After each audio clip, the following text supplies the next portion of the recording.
Good afternoon and welcome to Meet Me Monday. Get my lips to work here today. I hope you're all doing well, and I want to thank everybody for being here.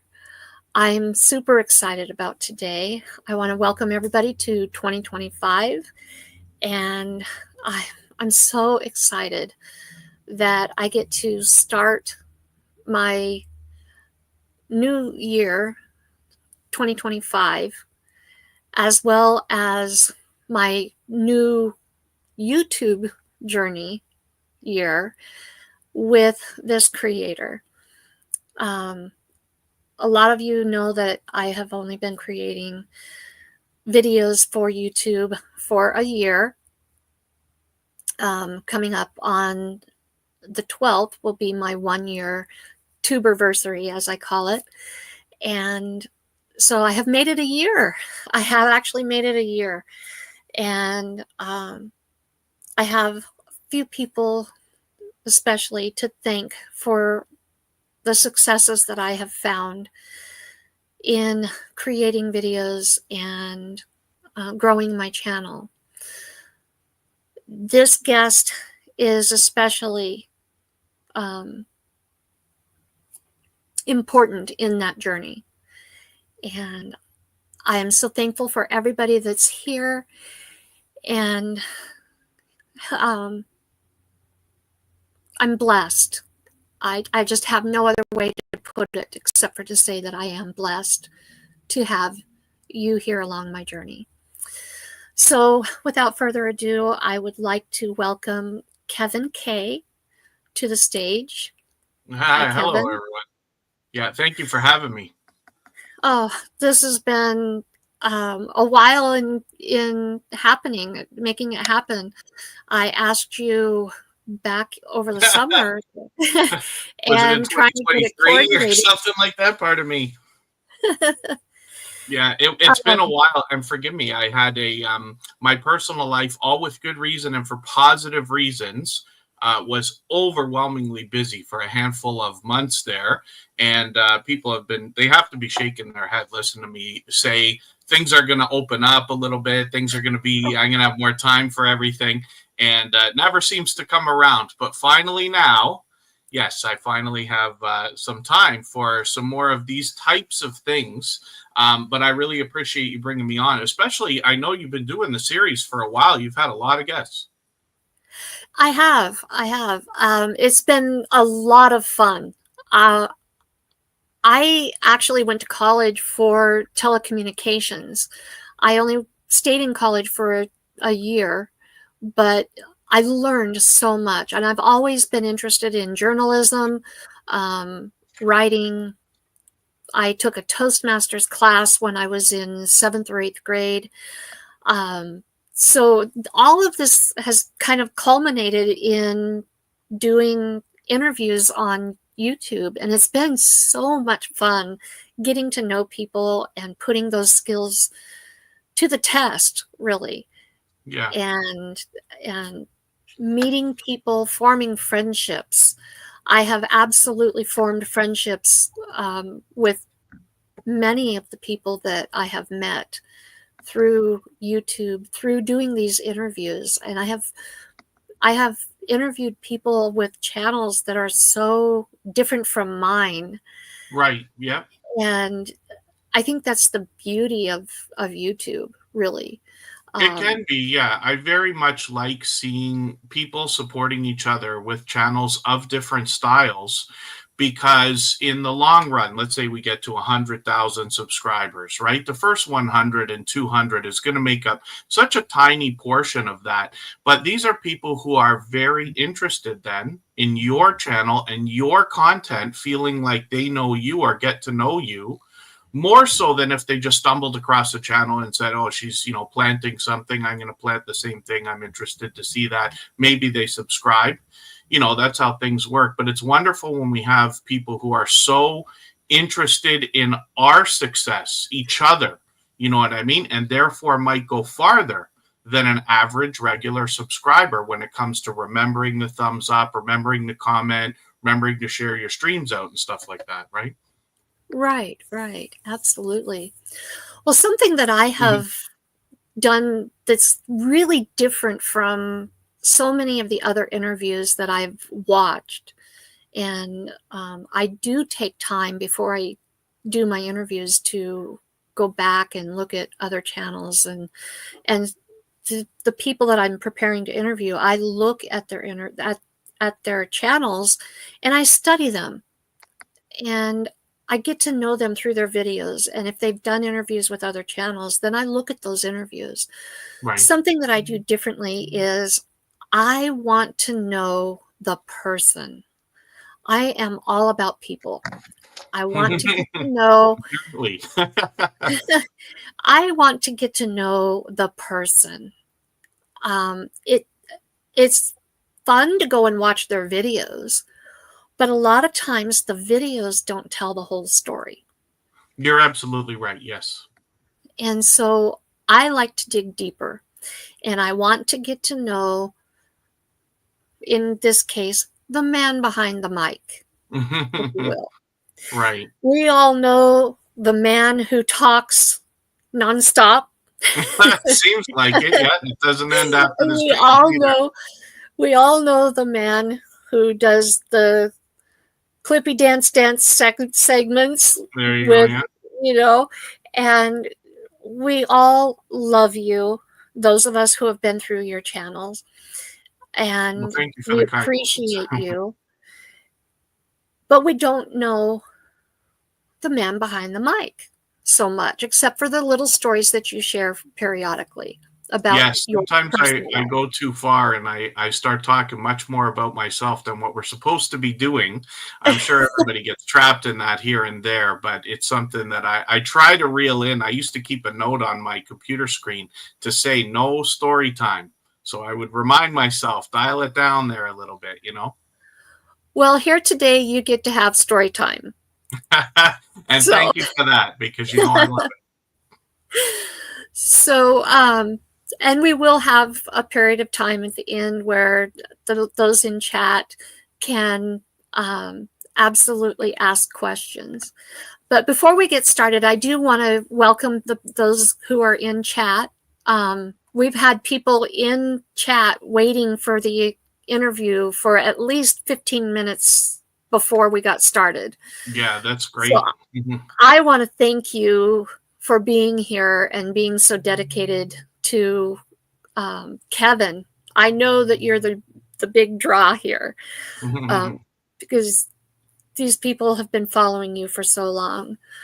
We have Teresa Jukowitz. We have Rebecca Touched by Yarn. I want to thank you for being here and helping me mod today, Rebecca. And Ronson Wagner is my son, and he's been so helpful to me in running this channel. He is my administrative mod. He's responsible for my banner, helping me keep that updated. And that's great. He built my trailer for the channel. Shades of Gray is my other mod, and she's become an amazing friend to me through doing my interviews. Heaven's Fire is another wonderful friend that I've met through your channel. Thank you for being here. Let's see. Just Jason, Keto and More, thank you for being here. And we've got a few Canadians. Leonica, I hope I'm saying that correctly. Leonica is here. And Kendra, Consume the Goodness. She's another wonderful friend that I have met through your channel. They've been chatting for a while here, so I got to scroll a bit. Okay. Bella's with the Farmstead, Kristen. Yeah, pardon me, yeah. And Pete. Of course. Always. Thank you so much for being here, Pete. Get past the conversations. I love it, though. I love it. And who could forget Patrick? Have Cheeto, will view. Of course, he's been a friend of at least 4 years. He's been with me since the beginning of Tuber Chat, and he's hung out for my most boring streams. He is a dedicated friend and supporter. Funny story about Patrick. Early on in my relationship with your channel, I had made a comment that I was looking for people to do interviews with. Mm-hmm. He misread my comment and he said, I'd be happy to interview you. So yeah. he had me on his channel. He had never done an interview with a homesteader type channel before. Okay. And so I was his first homesteader type channel, and it was my first interview. Wow. That's and wonderful. He and I have formed a friendship. So it's been a really fun journey there. He's a hoot. He's a great friend. Great friend. Let's see. Yeah, he cares very much about his friends. Yes. You know, I've been lucky enough to talk to him a few times outside, as well as I do with a handful of, more than a handful of different creators. But Have Cheetah Will View, Patrick cares very much about not just people in the YouTube community, but, you know, almost a humanitarian in its own right. But definitely does care about those of us in the Tuber Chat family. And yeah, he's somebody who looks out for his friends. I can tell you that. Yes, absolutely, 100%. He and I, after our interview, we spent probably an additional hour and a half talking. And it was wonderful. We had a great conversation. He's a very dear man. Mm-hmm. Absolutely. Yeah. And of course, your dear Kristen is in chat. Mm-hmm. And let's see. I don't want to miss anybody here.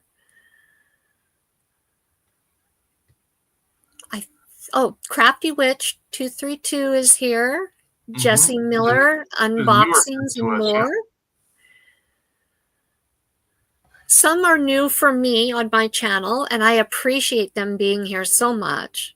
Yes, Lewis Acre Farm Karma has been with us for, I'm guessing, I don't know if it's been a year yet. Has it been? Not quite. On the Tuber Chat channel, not quite, but it's got to be coming around soon. Could be about a year in March. Okay, there you go. So I hope everybody will connect with her, like, you know, subscribe and put the notifications on. She's in, you know, almost every Tuber Chat live stream.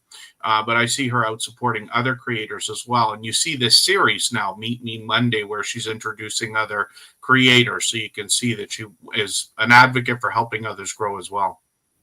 That's the whole purpose of my Meet Me Monday series, is to give back to the community and lift them up, share their channels out with people who might otherwise not know about them.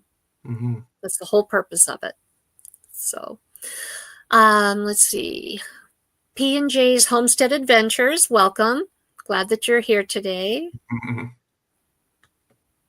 And I think, well, I thought we were maybe coming. I saw Rebecca Touched by Yarn. Yes. Mike here, Canadian Family Life, Tiffany. Yeah, I was just coming up to her. Yeah. Tiffany, she's great. Love Tiffany. She's so bubbly and full of life. Mm-hmm. Absolutely. I love their grow system there in the house. That is just amazing. I'm just amazed. I know the littlest bit when it comes to growing things in the house. When we were kids, we had to learn in school, but I haven't grown any plants of my own or you know, vegetables or herbs or anything like that. And as soon as I saw it, I was like, look at how clean that is. My father loves plants. The guy wants to have 1 million plants around him all the time. It is impossible to keep that as neat and tidy as what Chris and Tiffany and their family are able to do. I can't stop talking about it every time I put their channel on the screen because it's so amazing to me. You know, anybody who's planted anything knows what it's like. It's impossible not to make a mess, but they keep it immaculate. Right, exactly. I have house plants, but I also have 6 cats in the house, so and a dog. Right. And so, I mean, to have that incredible of a garden, I mean, it's a full-on garden, in the house is just amazing. So anyway, I just want to welcome everybody into the chat, into the live, and with that, we'll go ahead and get started. And so, Kevin, if you would, could you just tell us a little bit about yourself, your family, maybe your hobbies outside of technology? All right. Well, thank you. Okay, you set the ball rolling, so it's your fault what I'm going to do now. But yeah, so I was always enthralled with computers and things like that from a very young age. I was adopted. I don't think I feel any differently about my parents than anybody else did. Mom and dad are mom and dad, and this and that. And I was very lucky because I do have a sister who's a few years younger than me, but some of my father's friends were very happy to have a boy around. Some of them only had daughters, or some of them had boys that were younger than me. So it was exciting for them to show me different things.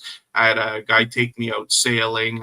Somebody taught me table tennis. And these guys, as soon as they got me in front of a computer, and this is what I'm thinking, 9, 10, maybe 11 years old at the most, I was glued to the thing. And they were so happy because it was the new thing, Apple II computers, and Windows wasn't even around yet, and this and that. And that led to a fascination with computers themselves, not just the video games and things like that. And then when the internet did come around, I had it probably at 14, 15, 16 years old, whatever it was, and I immediately went out to, I was the one who bought the modem for the family computer so that we could have it. So at the same time, I was always talented with music, and I played from grade 6 to eventually high school. I used to play a trumpet, just for some trivia for everybody. And then they wouldn't let me play the drums because they had other students in the class that had drums at home, so they would be able to practice better than I would be able to. But they would let me fill in here and there until I got to around the 11th grade, and then I was the high school drummer, and I was so happy about that because the guy above me had graduated, right? Mm-hmm. So music was always a thing. And around the age of 18, 19, I became a DJ. And then things started to make sense. Oh, this guy likes technology. Guy likes music. Now we're getting computers involved in a lot of the music types of things. And, I'm getting ahead of myself there. But you understand, eventually we went from vinyl records to CDs. And then, we were burning those things. And then we went to MP3s, and now we have things like Spotify and everything else. So between a combination of music and computers and technology, just about everything that I ended up doing that I remember and enjoy kind of meld those two things together. So anybody who would see me might think I'm a workaholic, and it's not just that. It's just that I've loved most of what I've done so much over the years that I feel like I work all the time. And social media was incredibly impressive to me, and I'm still an enthusiast today. So this is why I ended up landing on YouTube after so many years, after, MySpace and Facebook and Instagram and this and that. Right. So fast forwarding a little bit, what about your family? As far as now, you have your girlfriend, Kristen. Yes. So that's a bit of an interesting story in itself, because her and I actually dated when we were much younger. She was 18, I was 21, and I was sneaking her into the nightclub where I DJ'd so that she could come and meet and hang out and this and that. But we met in that way. We did it for a little while. And about 10 years ago from now, very close to it, was when I started kind of like, I was single. I was on my own for a long time before I started looking her up. And, I wonder how her life turned out and this and that. And it looked like she's got her life together. So I said, I'm going to, try contacting her and seeing what happens. And we'd seen each other a couple of times over the years, but then, things were, I don't know, the stars aligned. We started dating, and we've been together. We just celebrated a 9-year official anniversary being together. So I was born, raised, and grew up in Toronto, in a borough known as Etobicoke. A small area called Rexdale is known as a very bad area of Toronto. There's shootings and everything else. There always has been. Mm-hmm. But we lived in a nice little pocket. So sometimes these major metropolitan cities and areas get a bad rap because of some of the things that happen in isolated areas within. Right. But, we lived in small little houses in areas. We played hockey in the street, and all the kids were friends, and we had fireworks parties and things like that. So a fairly normal, if you look at television and movies, the way people seem to grow up, at least in big cities as opposed to small cities, not much different. I played a lot of sports. My sister was involved in all kinds of things. We had all the same friends. We ended up going to the same school. She was after me, but you know what I mean. And then Kristen and I, so I stayed in Toronto all this time. I've moved around a little bit, but always close to the city until when Kristen and I started dating. She runs a nonprofit organization that helps people and families affected by epilepsy. And so she is like an integral part of the community, not just in Niagara Falls, the city, but the whole Niagara region kind of thing. And because it doesn't matter to me so much where I live, I'm not tied to an area, and I love driving, so that doesn't hurt either. So I decided to come with her, and she was in a position where she was just about to move. And so I came with her, and we've been together ever since. I still work around Toronto some of the time. So I just do like 2 commutes a week. So if I have to work for a few days in Toronto, I just go there, stay. I got a friend with an extra room and all that stuff. And then I come back and, that's that story there. So thank you for awesome. letting me give you the story time. And then you have a stepdaughter, right? Yeah, Kristen has a daughter. I have a son, and then my sister's got a couple of kids as well. But I always call them my kids, so it doesn't matter if it's my niece and nephew, because we're all extremely tight knit. It is not a very large family. When we get together for things like Christmas or Thanksgiving and things like that, there's anywhere from 6, 7 to 9 or 10 of us at most. But we're all nerds and geeks. We all have the same interest to a point. We all like Star Wars and Star Trek, and we all are, to a point anyway. And then we all are fans of pop culture and things like that. We have everything to talk about in common, if that makes any sense, when we're together. I noticed something about the children when they were growing up. And this is, you're talking like almost 30 years ago now, right?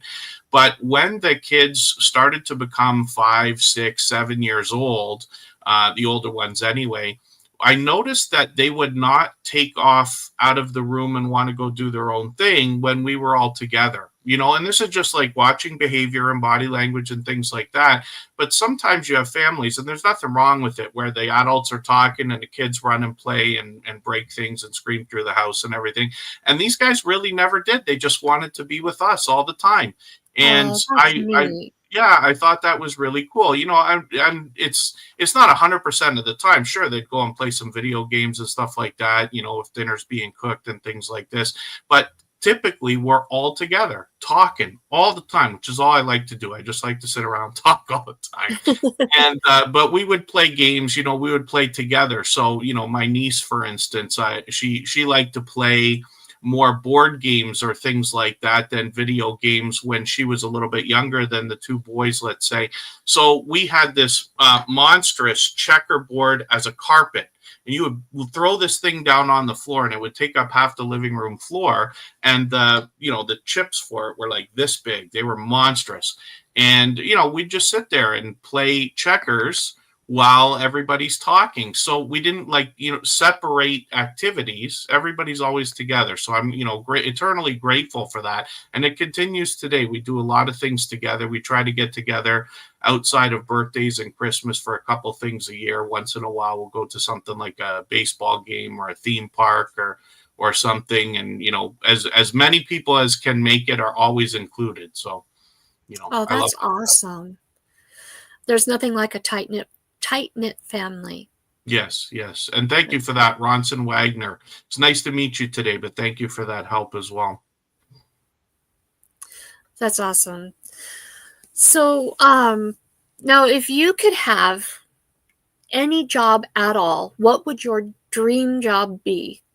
Well, I want to say President of the United States because it's topical right now, but I'm in Canada, so it's an impossibility. Our guy's about to resign or just resigned, so maybe I can step into his position, but I don't know how successful I'll be in an election. But I think actually, to be honest with you, now that you've asked, I would love to run a company.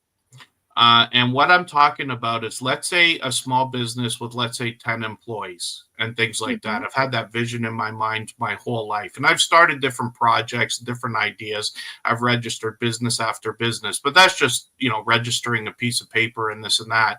But I have not yet done the dream, which is to put together an office full of people and work on a project.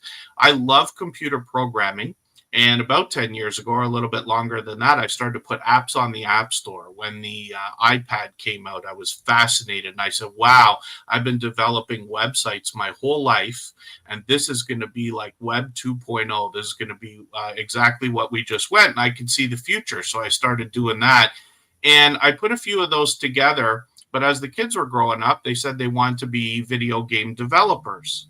And so I took that to heart and I said, let me look into this and see if there's anything there. And sure enough, by a landslide, the number one category of apps on the App Store is games, of course. And there's many subcategories. We all have games on our phone, almost everybody, right? So the idea would be to start a video game company and put more serious but fun games onto, let's say, the App Store, and then eventually Xbox and PlayStation and all this. Something like a Candy Crush ripoff, or something like, the bubble shooter games that a lot of people like, and this and that, right? Because there's something everybody can play. Not everybody likes them, but you know what I mean. It's something with a wide audience, let's just say. And then from there, hopefully things would work out and build up. But that's been a dream that has evolved over the decades, let's just say. Very cool. So that's the idea anyway. Yeah. I like that. Okay. So what are some of your top bucket list items? Definitely to get on a cruise again. So in a perfect world, and it will come no surprise to Kristen if she's still, she's right there. She might be listening anyway. It would be ideal to be able to go on a cruise, engage her sometime while that's happening. We'll see. I'd love for that to get done this year, but I'm unsure because we don't have cruise ports in Canada where you could just take off to the Caribbean. We have to go through the United States for that. It's a bit more of a production, makes it extremely expensive and everything else. But if we can, the idea would be something like that, right? Either a vacation or a cruise or something like that. Then we would, get married. I'm quite certain she's going to say yes when I ask. We hope so. And then we'll go to Paris for our honeymoon because she loves the idea of being to Paris. We both have not been there. She's been more places than I have. I've just been a couple.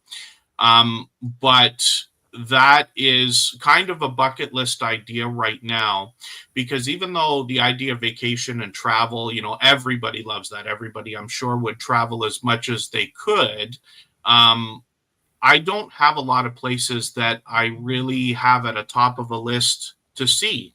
I would like to go to Vegas. I'm afraid if I go there, I'll never come back. I would like to see all the same countries anybody would like to see in Europe, let's just say. But I don't really have preference where a lot of people might, I have to get to this place, have to get to that place. If I did, mine would have been New York City, and I was lucky to spend a lot of time there.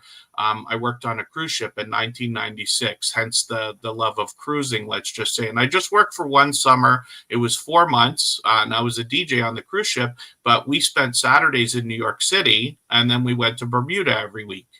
And that was in the year of Hurricane Bertha. I love telling this story, but if anybody remembers, the Hurricane Bertha was something that happened in that summer. And so during the week that the hurricane was going through Bermuda, we went to Martha's Vineyard. So I got to see something else for a minute. But Record Store Day on Saturdays in New York City was like a dream to me, and I did a couple of the touristy things. We went on a museum on one of those decommissioned ships, and I can't remember for the life of me what the name of it was. Everybody will remember who is familiar with New York City and Manhattan. But the Empire State Building, and thing. I always like doing those things. What I try to do when I am able to go somewhere else, I've spent a lot of time in the northeastern United States, is ask some local residents where they want to go.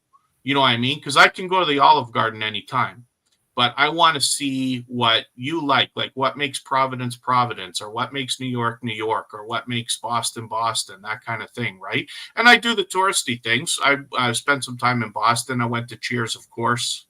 I think more than once, actually. And then Foxwoods Casino. I love going to casinos. I don't really gamble. I don't play a lot. I like to go to them for dinner, actually. They always have fantastic restaurants and buffets and things. But I like, all I ever want to do is eat and talk. Yeah, well, I think we have Kristen's bucket list up here. Get married on a cruise. Yeah, maybe. We'll have to see, but I'm certain, Kristen and I'm very lucky. We both are, but we have a relationship that is extremely caring and passionate and loving and this and that. So even though it's been 9 years, I don't treat her any differently than I did the first year we were together. Right. That's I'd like beautiful. to say that. And she does the same. So, if by the time life, let's say, would become a little bit of routine, or let's say humdrum, or, just getting to the point of almost boring or something like that, it's a constant reminder from the both of us that there's excitement. We have pictures of ourselves around the house. Kristen has made several different interesting things for me as gifts, let's say, over the years, whether it's Valentine's Day or my birthday or things like that. So we have things that hang around the house that are reminders of the earlier times that we've cared about each other, but it's no different now.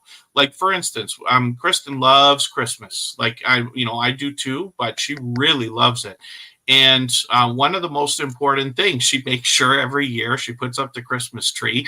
And in the first year we started dating 10 years ago, she bought an ornament that it says "Our First Christmas." It's a little heart, and she puts it on the tree. And the idea is every year we have to take the moment and put the ornament on the tree, because it's an exciting thing, just for us. And I love that kind of thing too. So, yeah. Not every couple has that, and I think that's amazing for you. It's wonderful that we do, and I don't think that it's. I think people hopefully are happy with whatever their relationship is like. Not everybody has to do the same thing. Not everybody's all over each other all the time. Not everybody is doing those kind of things, but it works for them.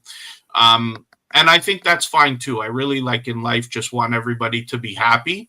I just happen to be, Kristen talks about all the time, but the love language is, physical touch and passion. And you got to be telling people you love them and care about them all the time. Right. So, every time the family's together, I'm telling somebody, no matter how much you think I love you, it's much more than that, kind of thing. Just trying to instill, at least a little bit of happiness in somebody, confidence and things like that, let's just say. Right.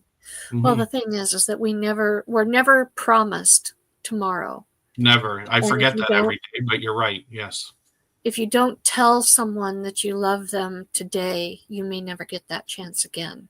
Yes. I have lost a couple of friends this year, actually, that is a reminder of that kind of thing. Yeah. So,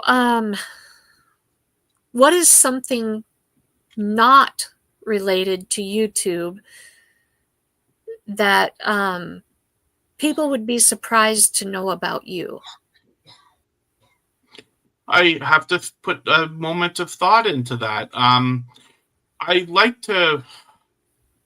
I really do just love to sit and eat and talk. That's all I ever want to do. But along with that, I play poker sometimes, always for fun, never for serious money or anything like that. I've been playing Poker Stars for probably 20 years, just casually. But I teach everybody in the family to play it. So when we're together, we play a lot of that. I spent 25 years as a DJ. That's every statutory holiday, every New Year's Eve, every Saturday and Friday night as a minimum out, and like it's still a job, but life is a party, let's just say. And it would be surprising probably to anybody who'd known me during those years, to know that I really just want to be home. Kristen and I joke about it, but it's a true story. On New Year's Eve, somebody asked in one live stream, I was in somebody's chat, and they said, what's everybody's ideal New Year's Eve? And I say, hey, if I could be, in bed by 10, snoring by 11, it would be perfect. And, if we're not going to play games and just sit around and have family time, then that really is like just, I'm happy to just be chilling. I'm happy to get up in the mornings, let's just say, because, being a DJ, I used to, for 25 years, you're almost sleeping until noon every day, up until 4 or 5 in the morning sometimes. And there's nothing wrong with that, but I wished for the day that I could do the 9 to 5 thing. And I've been doing that for many years now. And I love it. I can't sleep beyond 8 o'clock in the morning. You know what I mean? It's scaling itself back as time goes on. Like I said, I just want everybody to be happy. So for anybody who's a night owl, I fully understand. But I love getting up. Kristen and I were up a little bit too early yesterday, and we already were on the road. And I said, it's nice being up just before the sun, right before the sunrise, let's just say. And it's a different kind of life than I was living 10, 15, 20 years ago, let's say. So forgive me, because I know you asked what's something that people would otherwise not know, but I don't know if there's anything, because I typically talk so much. Like, I really am one of those open book people, and I can't seem to stop talking, first of all. But when I do, I tell, everything to everyone. My family, like every person in my family knows every penny I make, every place I go, every person I talk to, you know what I mean? Because I just love telling stories, I guess. Yeah. You're an open book. It seems to be. It seems that way. Yeah. Okay. That's fair. So we're going to have a little bit of fun now. All right. Before we transition to what probably everybody's actually here to find out. Okay. I'm going to just do some random rapid fire questions. Okay. So, it's just going to be your favorites. Yep. All right. Sounds fun. So, what is your favorite food? Lasagna and pizza. Favorite drink? Corona if it's alcoholic. Pepsi right now. I'd like to, if Jason's listening, we'll say water. But favorite dessert? Birthday cake. Ooh. Mm-hmm. Favorite music genre? I like anything that would be played on a Saturday night dance floor type thing. Upbeat kind of party music. Okay. Yeah. Favorite city?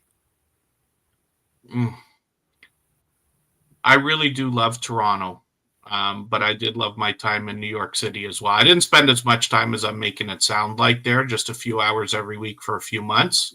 But I love Toronto. I'm proud to be Canadian, proud to be from Toronto. I still love that city, even though I live in Niagara Falls, and I have fallen in love with that city as well. But Toronto always has a place in my heart. All right. Favorite season?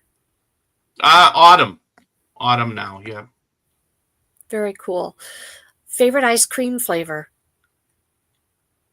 Mint chocolate chip. Oh, yes. That's a good one. I haven't had to choose for a while. Yeah. Favorite pizza topping? Oh, I always have to have it piled. 5 toppings. That's the only pizza I ever order. Pepperoni, tomato, mushroom, green pepper, onion. Always. That sounds good. That sounds really good about now, actually. All right. This has been really fun. Yes, thank you. we've had a few people sneak in while we were talking. Mm-hmm. I saw, oh, it's a long name. It's Alfonso. Oh, yes, yes. We know Alfonso from many channels. He's on many Yes. channels with people performing. I want to scroll up here, though, because there was some others. Stock Explorer, I know, came in, and Six Bows is Yes. back as a long, long, long time friend. Yes, those two came in. And I Together We thought I saw Travel is here. somebody else. Was that it? Together We Travel? Who? Together We Travel? Oh, did they sneak in too? Yeah. I missed that one. Okay. I am so sorry if I missed you. I'm trying to catch everybody. If I did miss you, I do apologize. I am so happy that you are here. We're having a good time talking with Kevin. Thank you, everybody. And this has been a lot of fun getting to know you on a more personal level. Yeah, I appreciate the opportunity, so thank you, yeah. Yeah. We are going to transition. I know those are questions that you're not typically asked. Yeah, but it's fun, though. It's fun. Yeah, yeah. You made me think for a second. Okay. You have quite an extensive background. In the description for this live, I mentioned that you've been a DJ, and it's especially interesting to me because, as I mentioned, I did go to college for radio and television. Mm-hmm. And I worked in public radio on campus. Right.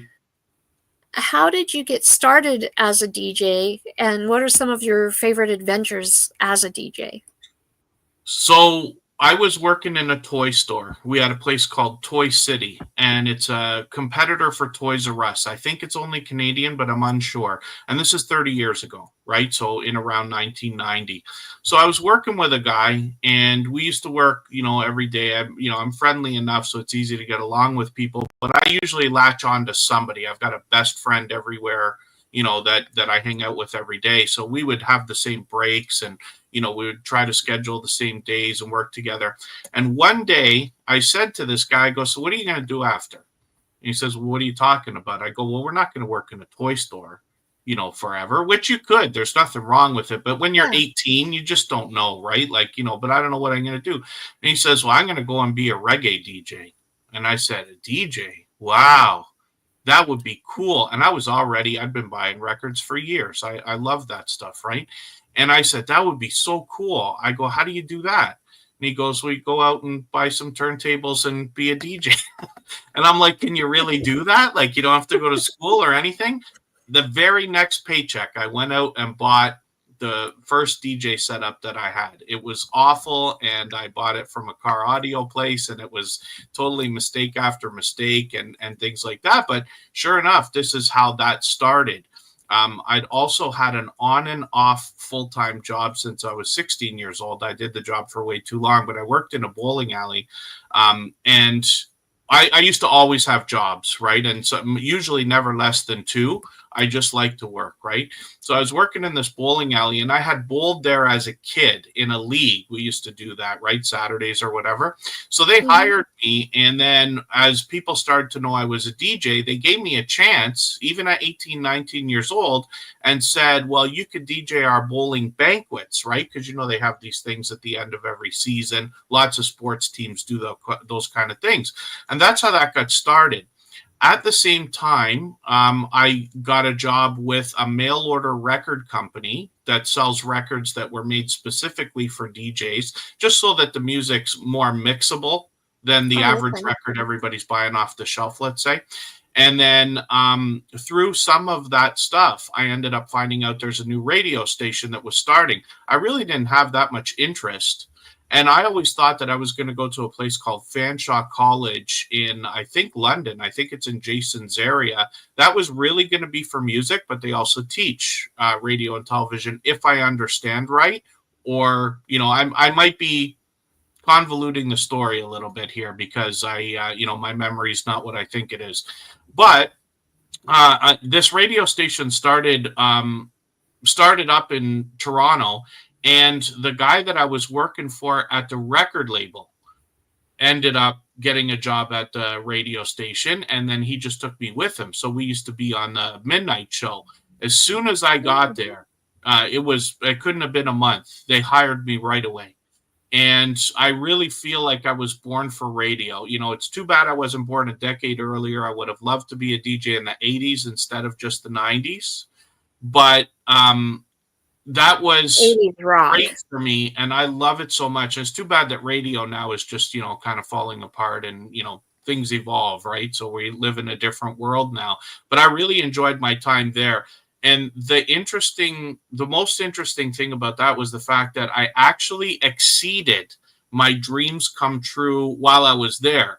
I didn't get rich and all that stuff, but Right. I had, when I was 15, 16 years old, looked at the record labels on the records that I would play, because, back in 1990, there's nothing to do but sit and read the record while you're listening to it, right?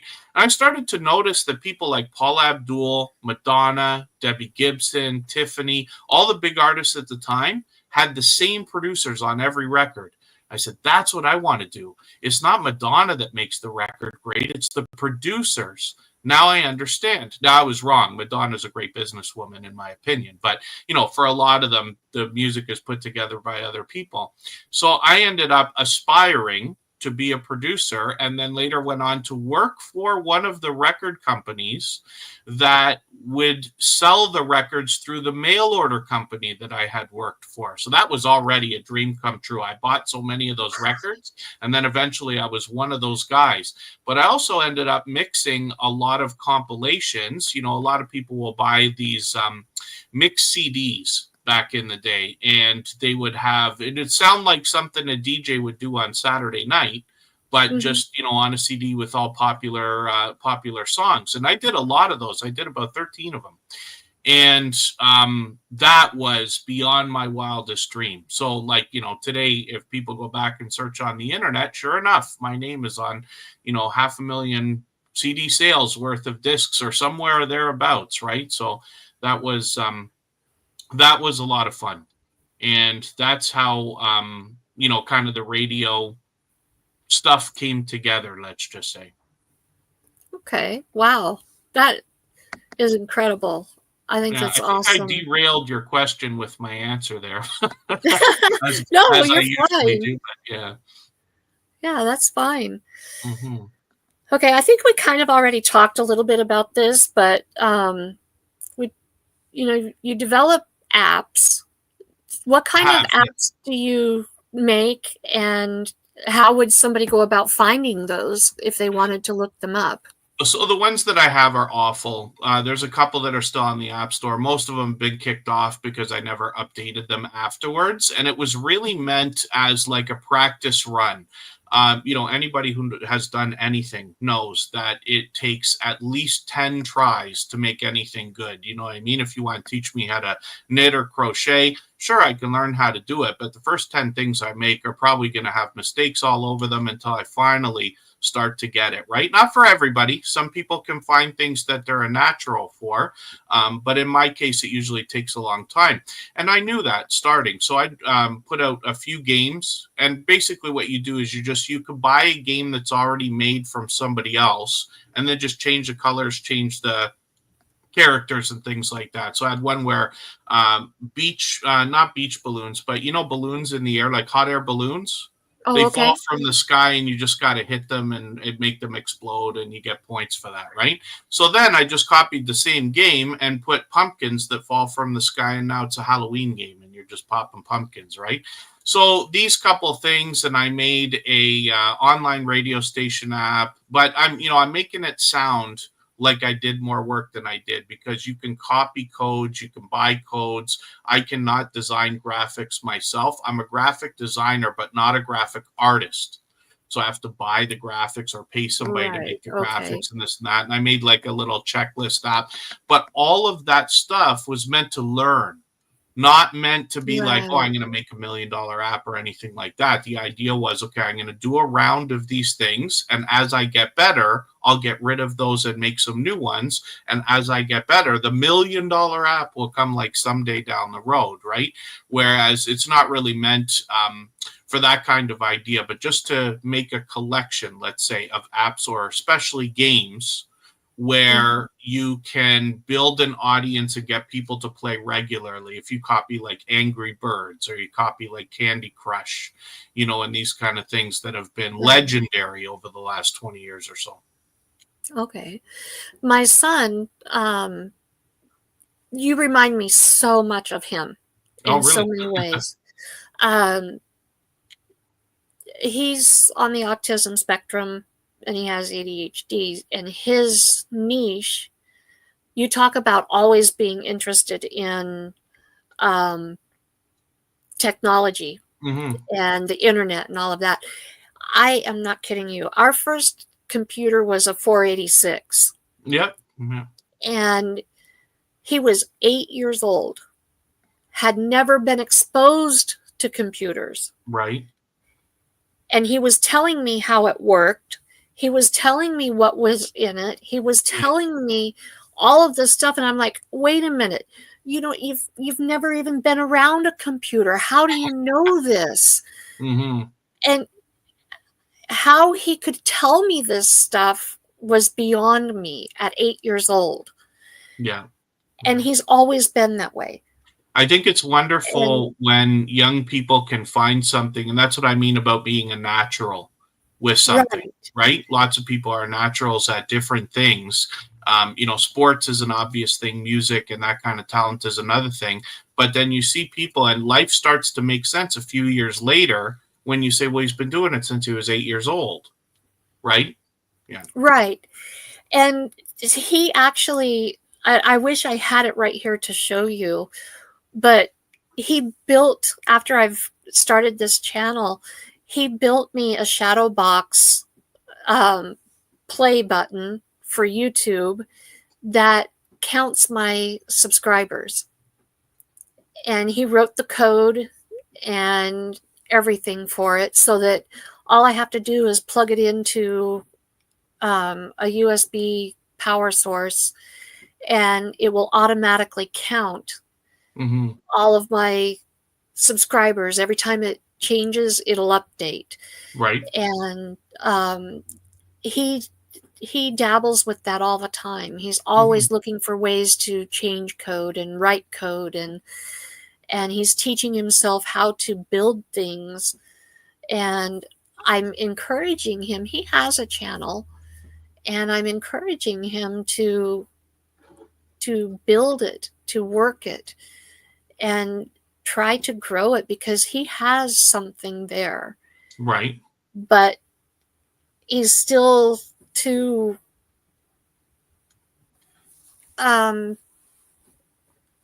mods, could you please check the chat?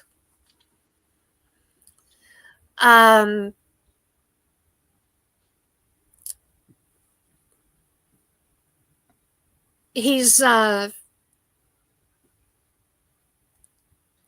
too shy to take it and run. Right.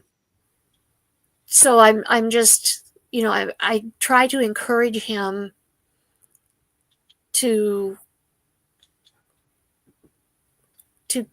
take what his natural skills are and run with it. Yeah. He just needs that confidence. He needs that encouragement.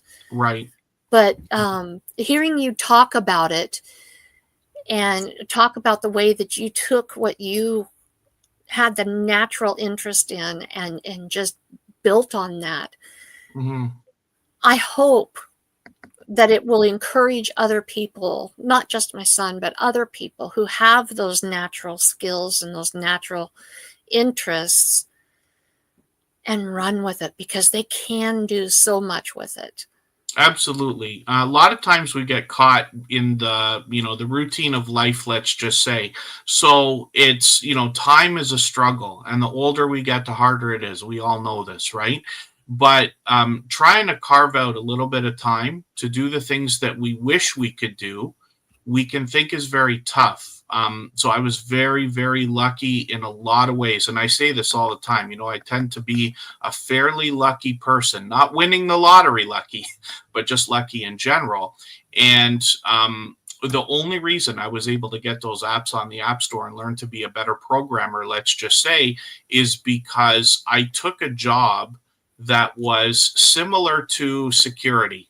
Sometimes you go into a place, you see, there's lots of talented security people out there, but that there's a lot of times where there's a job, they're really just there to make sure nobody breaks in or burns the building down.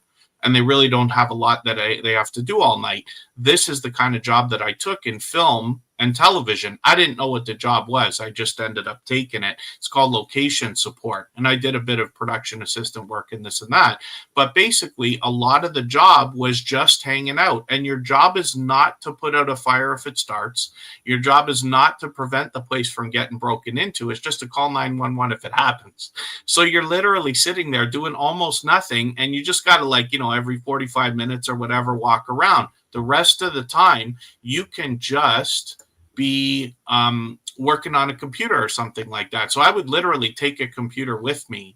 And I did that job for about 3 years. And that was, a full-time gig. Film people tend to work 12-hour shifts, at least in Canada. And this led to a lot of time that I was able to double dip, and everybody was okay with it. Everybody was fine knowing I'm doing my own thing while I'm working, and I tend to try to gravitate towards things like that where I could do two things at once if possible. And that can be helpful. So whether or not the story is as useful as I wish it could be, I wonder if that might also inspire somebody who says to themselves, I just wish I could do this one thing, but I can't because I don't have any time. So it's not that you have to drop one thing to do the other, but maybe there's a way to do two things at once. You know what I mean? Alleviate some time on one side to get something done on the other. And then, one of the questions, like a lot of the people ask, if you watch those videos on YouTube that say how to be rich and how to make millions of dollars and everything, they say, well, follow your passion. Some people will say, no, that's not all exactly true. But the idea is if there's something you love to do, if you won the lottery, what would you do every day? Because you could say, I'd go down to Florida and fall off bar stools all day. And, there's nothing wrong with that if that's what you want to do. But a lot of people will say, well, then I would have been a ballerina, or then I would have been a hockey player, or then I would have, been an artist or something like that. Well, you have to carve out somehow that extra time somewhere. And it's easier said than done, but I agree. If somebody can figure out what truly makes them happy or where their passion gravitates towards, and then grab hold of that and try to run with it, like you say, it would be wonderful. Yeah. Okay. So, you also have a heavy background in marketing. Can you share with us about your background and how it helped you get started in YouTube? So that comes from literally being 10, 11 years old. So I started working, pardon me, my allergies are just on me. I started working when I was very, very young. So paper routes and this and that. But what happened is we had a woman across the street, one of my mother's friends, and she couldn't shovel the snow for herself. And, it's quite a task when you have to do it, right? Being in Toronto, it snows all winter kind of thing. So my mom said, go over there, help the lady, do the snow for her, and she'll give you $5 in, whatever it was, 1980 something. I'm like, wow, that $5 is all the money in the world to me, right? So I went over and did it. And right away, I thought, I wonder who else will pay me $5 to shovel their snow. And then it turned into cutting lawns in the summer and this and that. And in working so early, it led me to wanting to, let's say, have a company. I mean, you can't have a snowball company. They make a joke about that in the office. But as I started to understand that I wanted to have money, because I just wanted to buy stuff. I wanted to go to the candy store. I wanted to go to the arcade. I wanted to buy myself an Atari, something like this. But I understood. And I said, but, as people would say, what do you want to do when you grow up? 10, 11, 12 years old. Well, I want to run a company. And if you ask me today, Kev, what would you do if you won the lottery? I would start a company, right? And, it sounds like a ridiculous answer, I'm sure. But that's absolutely the truth. Sure, I'd take a year off and go travel the world and, have a lot of fun and eat out every night and everything else. But then I'm going to need something to do for the next 20, 30, 40, however many years it's going to be. And that's what I would do. So the idea of starting a company was from a very, very, very young age, before I even knew what that was. As a matter of fact, in high school, I thought I was going to be an accountant. So I took a marketing class in grade 10, an accounting class in grade 11. Then I quit the accounting class. I said, these debits and credits, and you guys, this has nothing to do with running a company. It has to do with counting money, and I'm more interested in other things. The marketing class that I took in the 10th grade, I believe that I carry more lessons from that one class for one semester than all my other academic years, let's just say. So marketing and the idea of how do you get somebody to, if I want to shovel the snow for somebody for $5, how do I make that happen? Well, you walk up, you knock on the door, and you say, I see you have some snow here. I get rid of snow. Would you like me to get rid of snow for you? And I'll take $5 if the answer is yes, right? And that led to, let's say, sales, but a love of marketing. And then the idea of getting a pager and printing flyers and putting notes around all the people's houses, because not everybody's home. You can't just knock on a door and everybody's going to say yes to you. Some people will say no. That kind of thing never bothered me. And then printing a flyer that says, hey, snow shoveling, call this number. You know what I mean? And I could get a little bit of work that way. And that led to more and more marketing ideas along the way. So it's just, I happen to gravitate towards that. It's not that I love that most of all, but that's where I have the most talent, let's just say. So I gravitate towards it, and I end up in situations where I have to do it. Not every idea I have is great. I have just as many bad ideas as anybody else, but most of my ideas work most of the time, which means essentially I win everywhere that I go, right?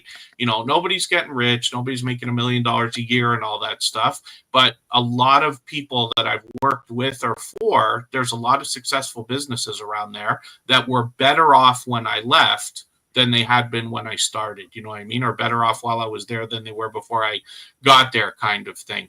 And I've always had,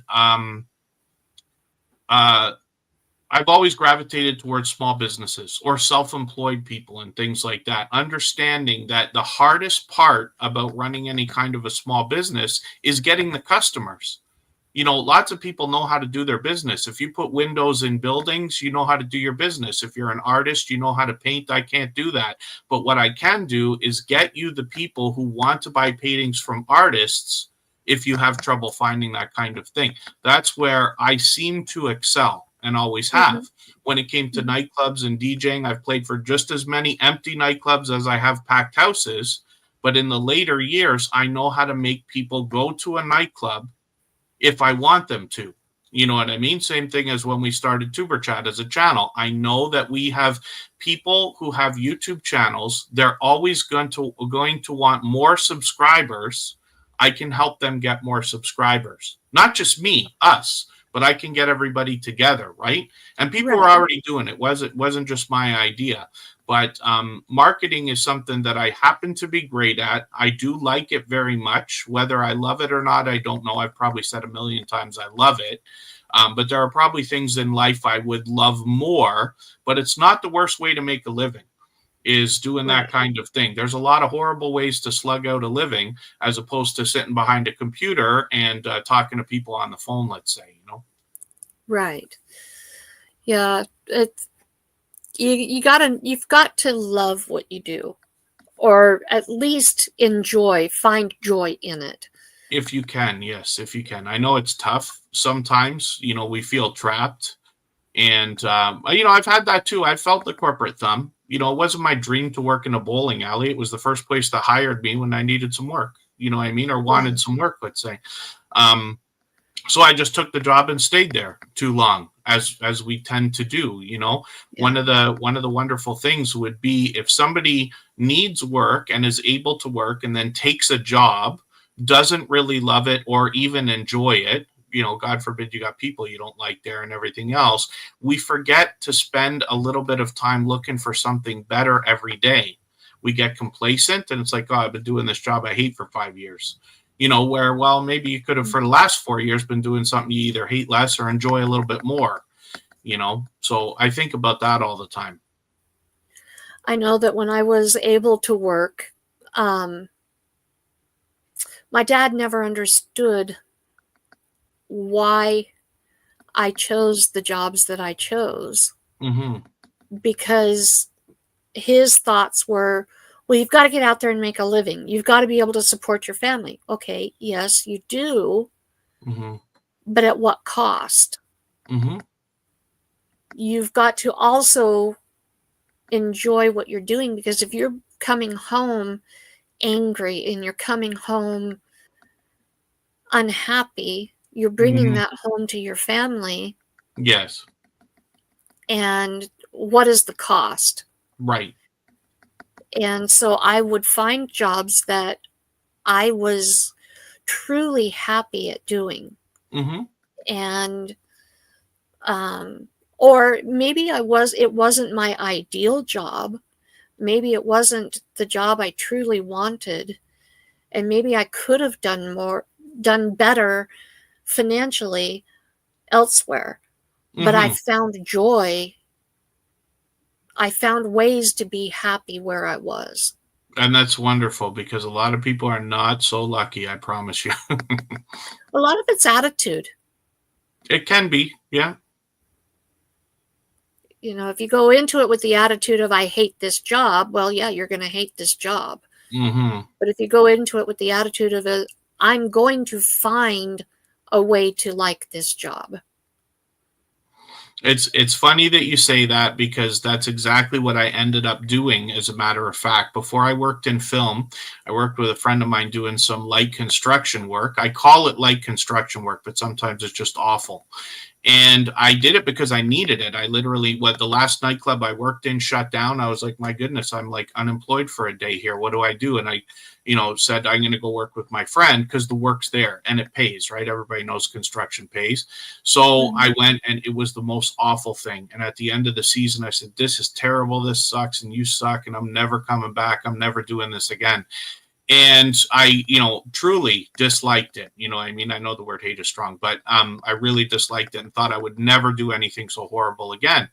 Not that it's horrible. Lots of people can do it. I just was not good at it either. I'm not a handy person. Me with tools is one of the most comical things you'll ever see. But a few years later, after the film work at the time started to dry up a little bit, I said, okay, I'm going to go back and work with my friend, but I know what I'm getting into this time. So, like you say, I'm going to try to not exactly find joy in it, but find a way to tolerate it. And it's not the worst life. I complain, but we really don't work that hard. I'm working with a friend I've known for 20 years every day, Right. and we literally there's a lot worse ways to make a living than hanging out with your friend for 12 or 16 hours a day. And luckily we don't get tired of each other's company as well. Cabin fever can get to anybody, but it just doesn't. Sometimes you meet people and you just get along that way. So I'm lucky in that way. So I know what it's like when you have to do something and then you really dislike it and you're just there, let's say, for the money, because I promise you, I've had my ups and downs too. I got no more money than anybody else.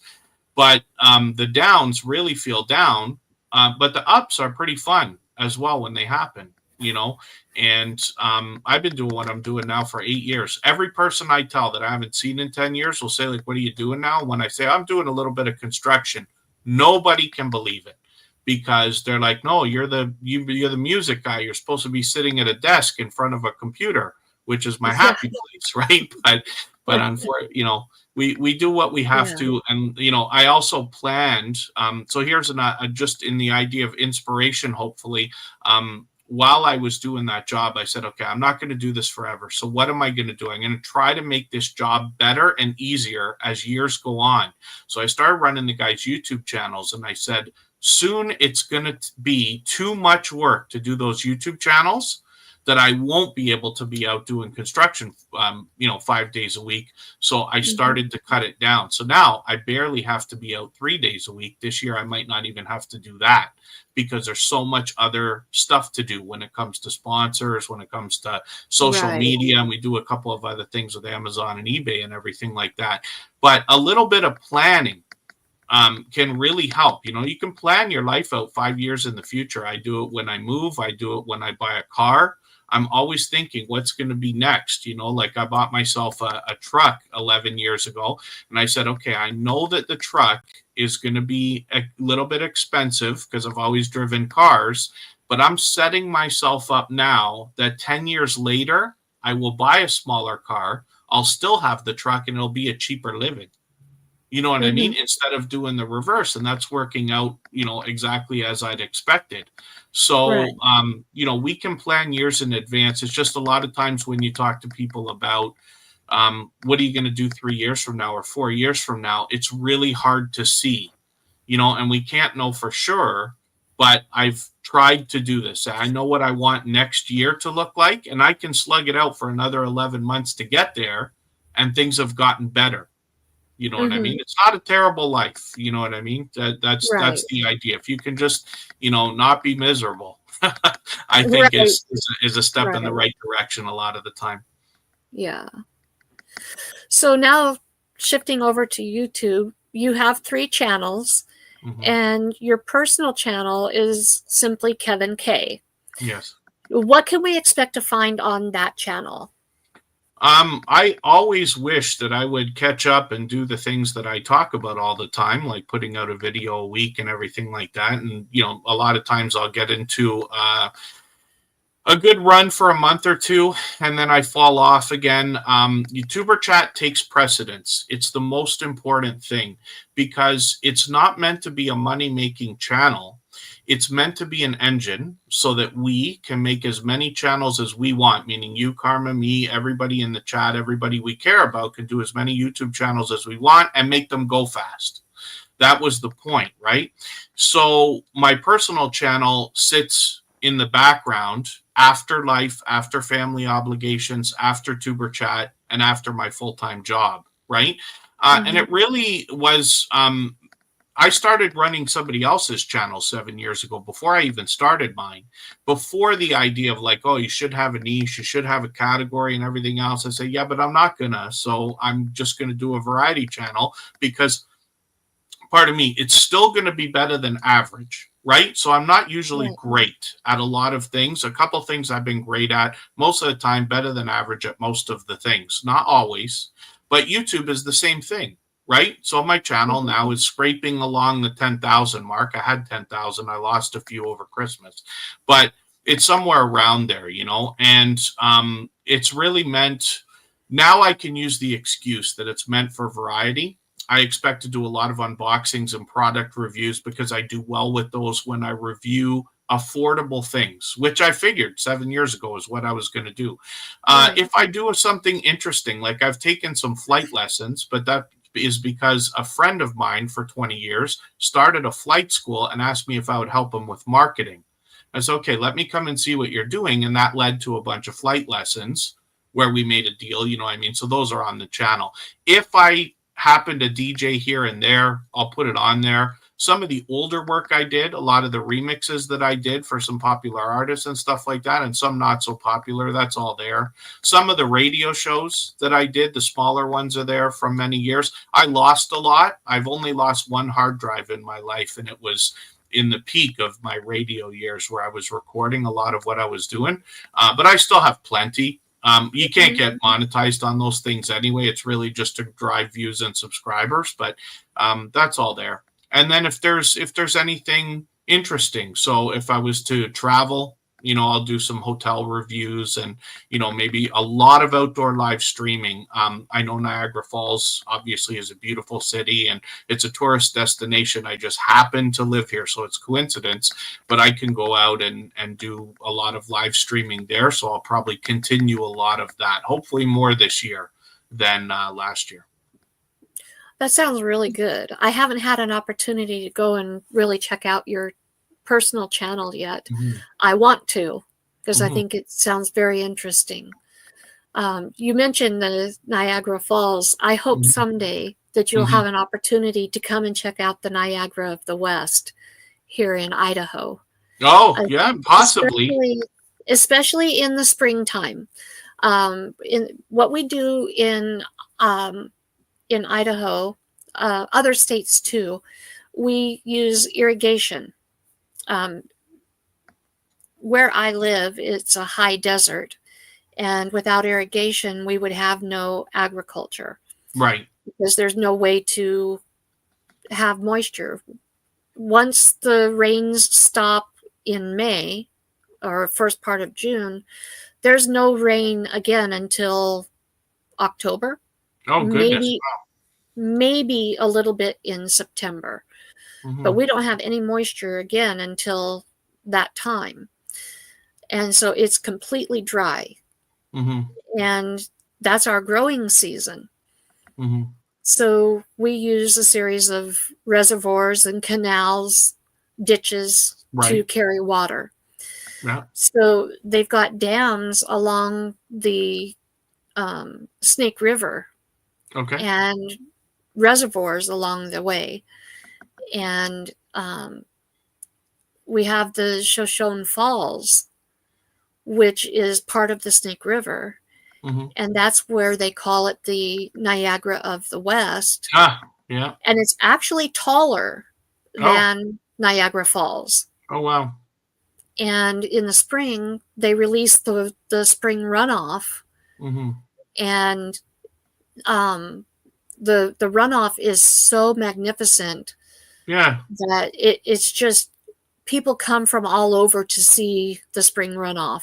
No doubt. Yeah, I'm surprised. I can't recall hearing about it ever before, but yeah, it sounds wonderful. When I was really, really young, I had this idea that someday when I could drive, what I would really love to do, I love being in the United States. Again, I'm proud to be Canadian. I do love Toronto. I really love Canada as a country. I know we have our political nonsense going on, the last few years especially, but I really do love, being here and everything else.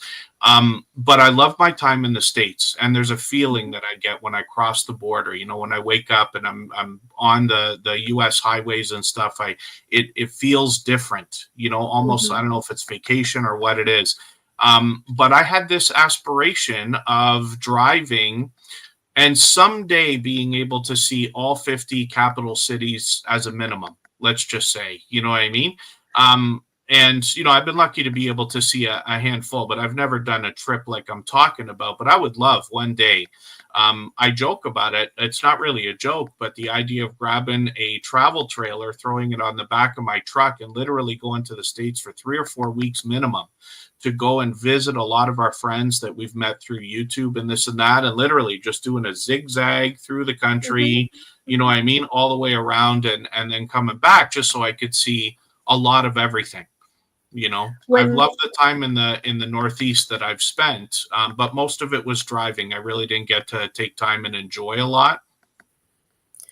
When you make it to Boise, Idaho, let me know and I will come mm-hmm. and see you, because Boise's only about 30 minutes from me. Oh, okay. Yeah. So. Yeah, hopefully one of these days. Forgive me, I did notice a question that came through the chat. Alfonso just asked, because I talk about the idea of live streaming, and I do a lot of it, and I've done a lot of it. And yeah, data can be very expensive. In Canada, we do not have unlimited plans. They say they're unlimited, but there's always a catch. It's gotten better, but it's hard to have a cell phone bill under $100. Almost everybody that I talk to is about that. So one of the tricks when it comes to the idea of data with live streaming outdoors is knocking down the quality of your video. You don't need to be streaming in 60 frames a second, and you don't need to be streaming anything higher than 720. If you're not going to film in 4K or stream in 4K, then it really doesn't matter. YouTube doesn't seem to push out streams at 1080 any more than it does 720. And I'm not saying I'm right, but between me and a lot of friends inside and outside of the Tuber Chat family, we have done a lot of this. I insist it doesn't make a difference at all. I got a friend who loves streaming at 1080 because he just wants to, and it blows at least 4 times the data. What I find is that I go through 1.5 gigs per hour streaming at 720. I use Streamlabs almost all the time on my phone, but that's just a little bit of information if it helps, because you can do your own math, right? I have a plan in Canada where I think it's 60 gigs now of data or something like that. So you have to divide back how many times per month do you want to stream and for how long do you want to go? Because if you do 4 hours a day, by a week and a half, you're just about blowing your data out, right? So these are just thoughts, but something that I enjoy as well. Matt and Mouse is going to sell me a trailer. He might. I got no business buying a trailer just yet, but whether or not I'll do it, I don't know. I don't myself love camping. I did a lot of it when I was a kid. My parents had a trailer, and we used to go on the weekends. When I was 16, 17 years old, I just stopped going. But I don't mind the idea of a little bit. So what my imagination tells me is I'll get a trailer and sleep in it every other night. You know what I mean? And go to either motels or hotels or, whatever you're going to do to get your showers and whatever. But the trailer would save a little bit of money. That's really what it's about, right? If you were going to do, 20 hotels, well, you could spend 40 days if you had a trailer with you because you could extend the time. That's what I think about. It's all just stories. I'm not really talking about a real idea, just an aspiration again. Someday, maybe it'll happen. Mm-hmm. So. Maybe. So as a creator, one of the hardest things to find outside of YouTube Music Library is copyright-free music and sound clips. Mm-hmm. You have a channel that helps solve that issue. Tell us about the Thrive Together channel and what started it and what the future of it is and whatever else you want to tell us about that channel. So, to be honest with you, I don't remember what on earth I might have even said in the past about inspiration for it. I think I just figured it was time to start another channel. What should I do? And I'd always wanted to go through the process of either producing my own music, and I was about to do some of that. I may still one day, but it's like every other thing in the world. How are you going to be good at something? How can I spend 1,000 hours learning to be great at that when there's so much else in the world going on? And I don't aspire to be an amazing producer. I don't want to make music for a living. I don't know if I could get there from this age. I mean, anybody could, but I have other interests as well. But it was more of a hobby. And I said, okay, so what I'm going to do, let me get some music, put it out and see what's going to happen here, because I can make sure that there's none of the problems that come with some of the copyright-free music that's out there, because I own it 100%, right? And I published it all before I put it on YouTube to make sure there's zero chance that there's going to be a problem. And there's only like 60 songs there. It's all of really one type of music. There's not really a lot of variety. It was meant just to be a value add to the Tuber Chat family. So we have a little bit of music, people can use if they want to. But I still recommend everybody just use the YouTube music in the YouTube library. That continues to expand. I know there's a couple of popular services out there. But we have to be really careful, because sometimes with online services, you pay for something, you're allowed to use it as long as you pay for it. But if you stop paying for it, now you start having a problem, and we don't wish that on anybody. So it's just a small amount of music. I don't know if I'm going to do any more with it or not. Like I said, it's just a value add for the Tuber Chat family.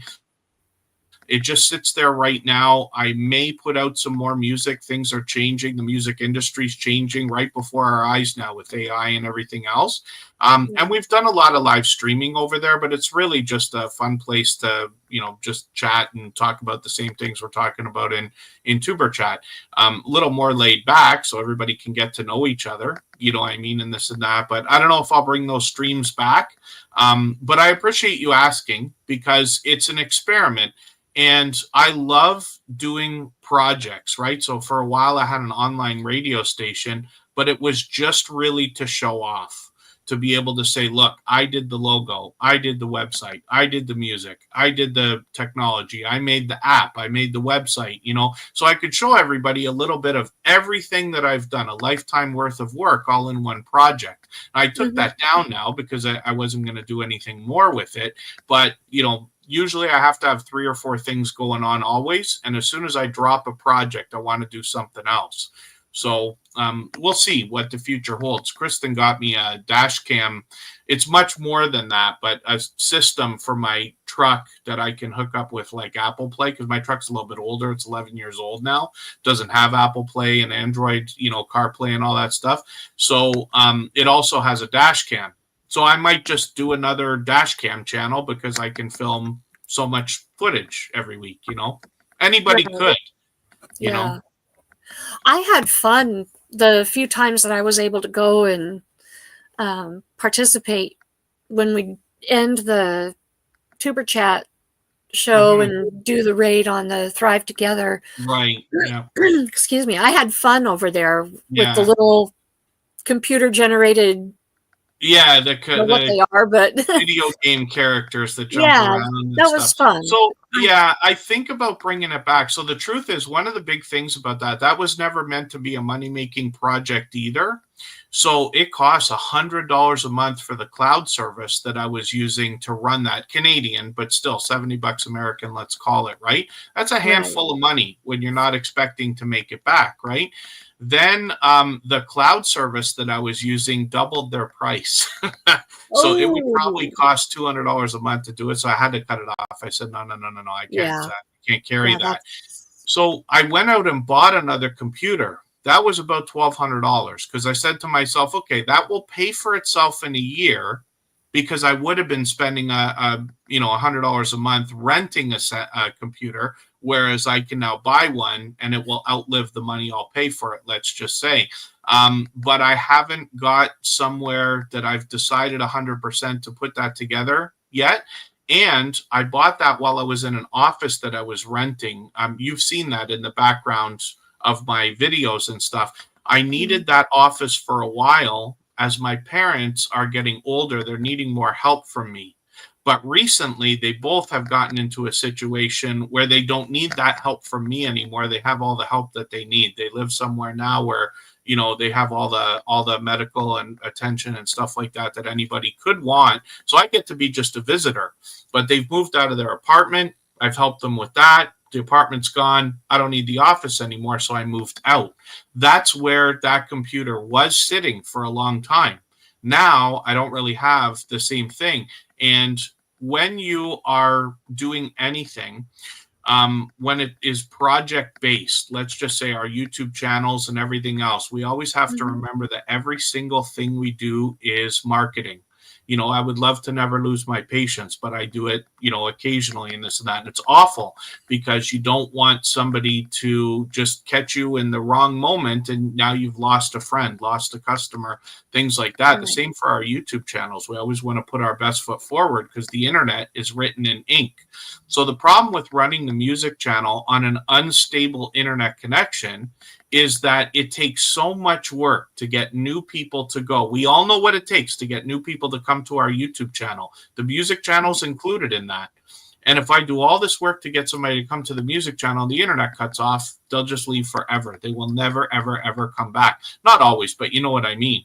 So The thing is, if I'm going to do it, I want to be able to do it. That's why I paid for the cloud service for so long, to make sure that it was going to run.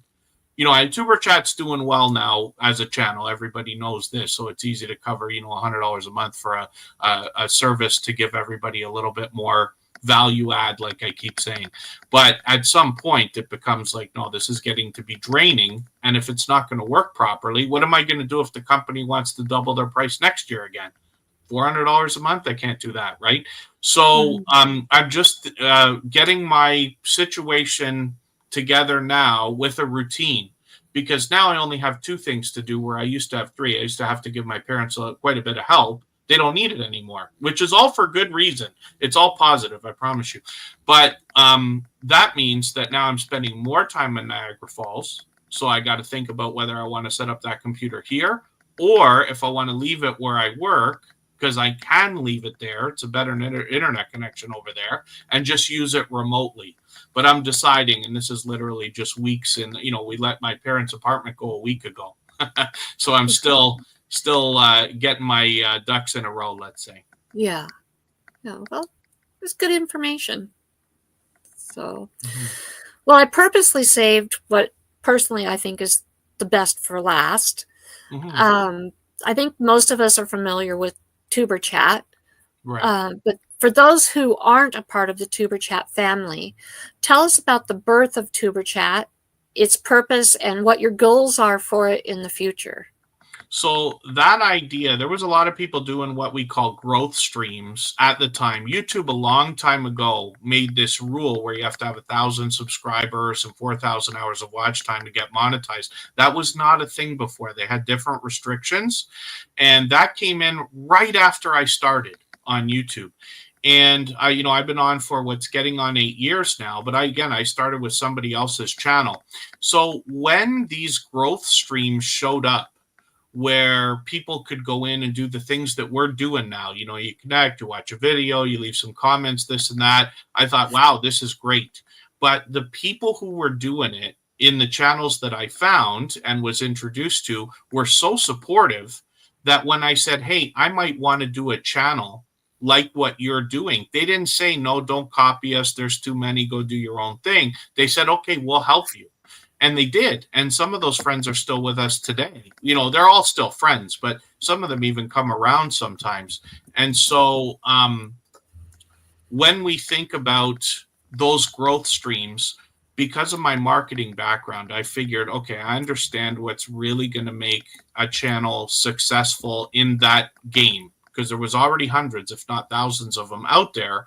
But I could, again, be better than average at this probably. And it has nothing to do with me, just meaning the channel. But the idea is that we would focus on the friendships that would be made between creators. And if you ask anybody today in the Tuber Chat family, what's your favorite thing about YouTube, they're going to say it's the friendships that are made with the people along the way. And that's something like I just understood before we started. So when the idea of the Tuber Chat channel came, like I said, we had a lot of help. I did a lot of practice. I did 10 episodes like I recommend on my personal channel before we even started. And the idea then luckily just worked. It continues to grow. It continues to thrive. Everybody seems to have a good time there. And we know that the friendships are made. The solid and strong foundations that I talk about for everybody's channel are absolutely true, which is wonderful. And then towards the future, I have for a very long time wished that I could be making like tutorial videos, a lot of things that I know everybody needs to see: how to set up Nightbot, how to share your videos on Twitter, how to automate the process so you continue to get views outside of YouTube, how do we use things like Facebook and things like other social networks to help. And we'll see. I hope that now I'm finally going to have the time to get some of those things done. But that is the goal, is to have more informative content on the channel moving forward. But the live streams, I'm hoping to get to 1,000 episodes. When I started them, I started numbering them as if there would be 1,000.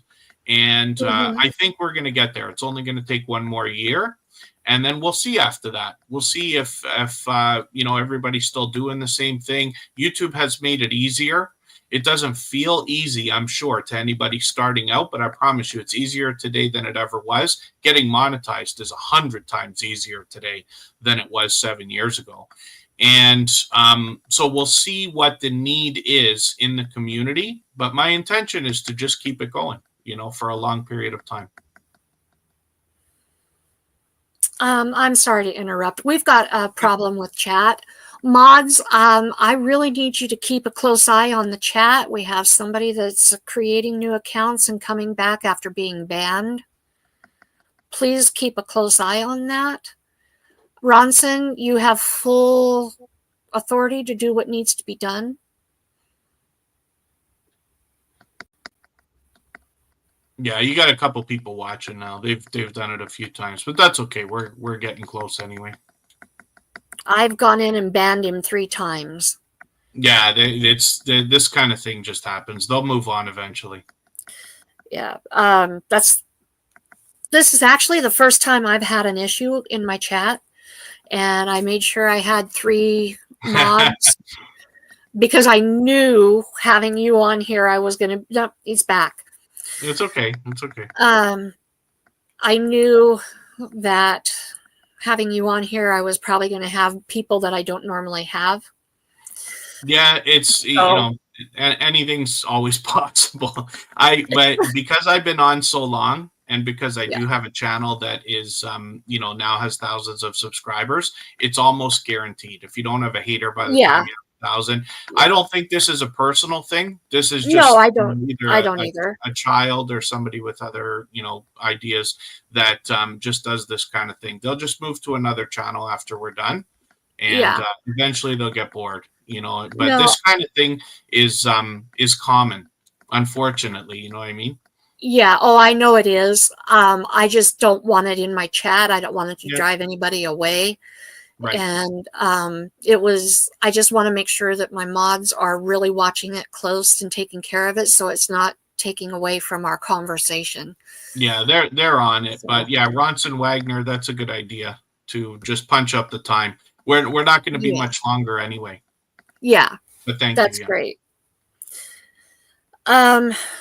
So what is the biggest lesson that running Tuber Chat has taught you, whether from mistakes made or successes achieved, or from creators that you've met along the way? So it might be easy for me to just come up with an answer like this without putting thought into it. But the idea that not so much a lesson as just being inspired and saying, I'm glad that I was right, that there would be this many generous people willing to help each other. There really are that many good people in the world who will wish well on each other. We don't have to be overly religious. I probably sound it with some of the words I say, like generosity and doing for others and everything like that. But I do that intentionally as well. But it's absolutely true. We only need a tiny, tiny percentage of the people. There's 50 million channels on YouTube or whatever it is. It's probably much more now. I've been saying that for years. But we only need, Tuber Chat's only 5,000, which is a big number in some circles. But when you think about the fact we've been here for 4.5 years, it's great to know that there's at least that many people, new people coming in all the time that share our view. Not everybody stays. It's not for everybody. But when people start to understand, hey, I can get what I want by giving others what they want, then, this is what makes the thing work. So out of lessons, I'm not sure if I could come up with a lesson that would not be, let's say, obvious. You know what I mean? Some of the technical things like, okay, if you dial up some of the features from YouTube, you can have more people there. If Tuber Chat gets to a point where we don't quite make the 3 hours, all I have to do is promote on Twitter, Instagram, and Reddit, and we'll have more people the next week. The more channels we get to, the more exciting it is for everybody, the more people come in. I know not everybody is a fan of the clips that I play, especially people who are there all the time from the interview series. But what that does is it actually slows it down, and it really helps, so that the people who are most dedicated and want to be in the chat for extended periods of time will be able to have their channels shown on the screen, let's just say, because a lot of people just come into Tuber Chat and they leave, members included. Not everybody, and there's nothing wrong with that. I know not everybody can be there every day, but for people like, let's say, our moderators that are there, like Pete's heard the same 8 clips 100 times each by now. I hope to do a few more of those now that I got a bit of time opening up, but we'll see. I don't want to promise. But more than anything else, like I said, I'm just happy about the fact that everybody that we have met, or most of the people that we have met, are so supportive and able to help each other, because I've learned from everybody as well. You know what I mean? And a lot of the confidence comes from that. A lot of the success, if we want to call it that, the growth comes from that. I couldn't have done it if it was. I wouldn't have done as much as I have on YouTube if it wasn't for the Tuber Chat channel. You know what I mean? The things we've learned from each other, the people that we've met that have generously shared, because in a lot of other circles, you have people who are like, oh, I learned something, but I'm not going to tell anybody because I want to be number one. Whereas here, I'm lucky enough to have people who reach out to me constantly, hey, I found this feature, I saw this thing, because we don't all get everything. I'm in Canada. Sometimes we don't even get the stuff for months later. You know what I mean? But I got friends that will say, hey, here's something you can help everybody with. Here's something we can talk about. And I've been corrected many times as well. So, there's a lot of life lessons in that. There's, you shouldn't talk about something if you don't know about it. And I've been caught that way many times. And, it's great that these lessons kind of get more burned into our minds, if that makes any sense, at least for myself. Right. Well, the words that you use, it's not about being religious. It's about being a decent human being. Hopefully, yeah. I know what it sounds like, though, sometimes, right? I know what it can sound like some of the time. But like I said, that's with intention. I speak in a certain way. And the reason why I say things like, when we do unto others, more than we wish to have done unto us, if I put it that way, or if I say things like the word generosity, some people will be turned off by that. And we don't want them to spend their time hastily, if that makes any sense, or we don't want them to be disappointed. It's like, listen, if you don't want to do the things we're doing, we understand. Not everybody's going to want to, but we'd rather you go on and get what you want out of YouTube than, try to be here and force this to work the way that you want. It's not going to. You notice that Tuber Chat almost never changes. You know what I mean? The idea is, I'm not changing it for anybody, certainly not for one creator. I've experimented with moving things around, but we have a system that works, and people eventually, nobody's life is the same 3 or 4 years later. We've got people who've come for a while, been incredible supporters. They haven't been back, or they come back occasionally and things like that, because it's not as necessary anymore. Let's just say, once a channel has 3,000 or 4,000 or 5,000, you're on your way. You may not have to go and cherry pick your connections so much anymore. You're getting 50 subscribers a week, kind of thing. Yeah. So what are some of your biggest successes or achievements through Tuber Chat, either personally or through other channels? Well, to be very honest, it's financially done better than I would have expected. I really don't talk about that often. I'm just offering that as an answer right now. Everybody can see. You can sit there and you see the members, you see the super chats go through and this and that. So that channel did better than I would have ever expected it to do financially, but it's still not meant to be a money-making channel. That wasn't the goal. That's not what I'm after. It's why I constantly remind everybody, you don't have to super chat. I know what it must be like to sit there for 2.5 hours and not have your channel on the screen and feel like you have to pay to have it on. That wasn't the intention. You know what I mean? So I try to keep a balance of, it's busy, a little bit too busy, but not like where people aren't going to want to be there at all. But that is, luck. But one of the successes is having my personal channel, hit the 10,000. Because I got very close, lost a lot of subscribers. I forget if I went down like 2,000 subscribers over the years or whatever, and then finally, scraped it back or whatever. some of the lessons learned along the way, my channel now has 10,000 or close to it, but it performs like a channel that's only got 3 or 4,000, because a lot of them that came in were news chasers during the Freedom Convoy in Canada while I was filming that. And not that I was really like, it would be obvious to anybody, my side of the political spectrum in that case. But it's not like I was trying to take too much of a heavy political stance, because you can't. We get censored as it is. I got a copyright, or not a copyright, a guideline strike, and had to take everything down to hopefully not lose the channel. It's unfortunate, but that's the way that is, right? But I did get the 10,000. We've met a lot of friends that have, a good handful of influence. I've been lucky enough to see a lot of people past their 10,000 or 100,000 subscribers. You know what I mean? I got a good handful of friends at Play Buttons now, which is great, both inside and outside of the Tuber Chat channel. But even the ones who haven't been into Tuber Chat because they know what it is but don't really need it, because they've already got their 100,000. Why would they start there, right? Is kind of an idea that I imagine they might have. But it's great to have seen that. It's great to have so much help. It's great to have so many welcoming people. I know full well if I come into the States, I'm going to get offers from everybody to come around and visit everybody and hang out and, have dinners and other things. And, friends have sent some stuff. I try not to solicit that either. It's very expensive shipping things across the border. A couple of people have sent some things and this and that. And, I'm grateful for that as well.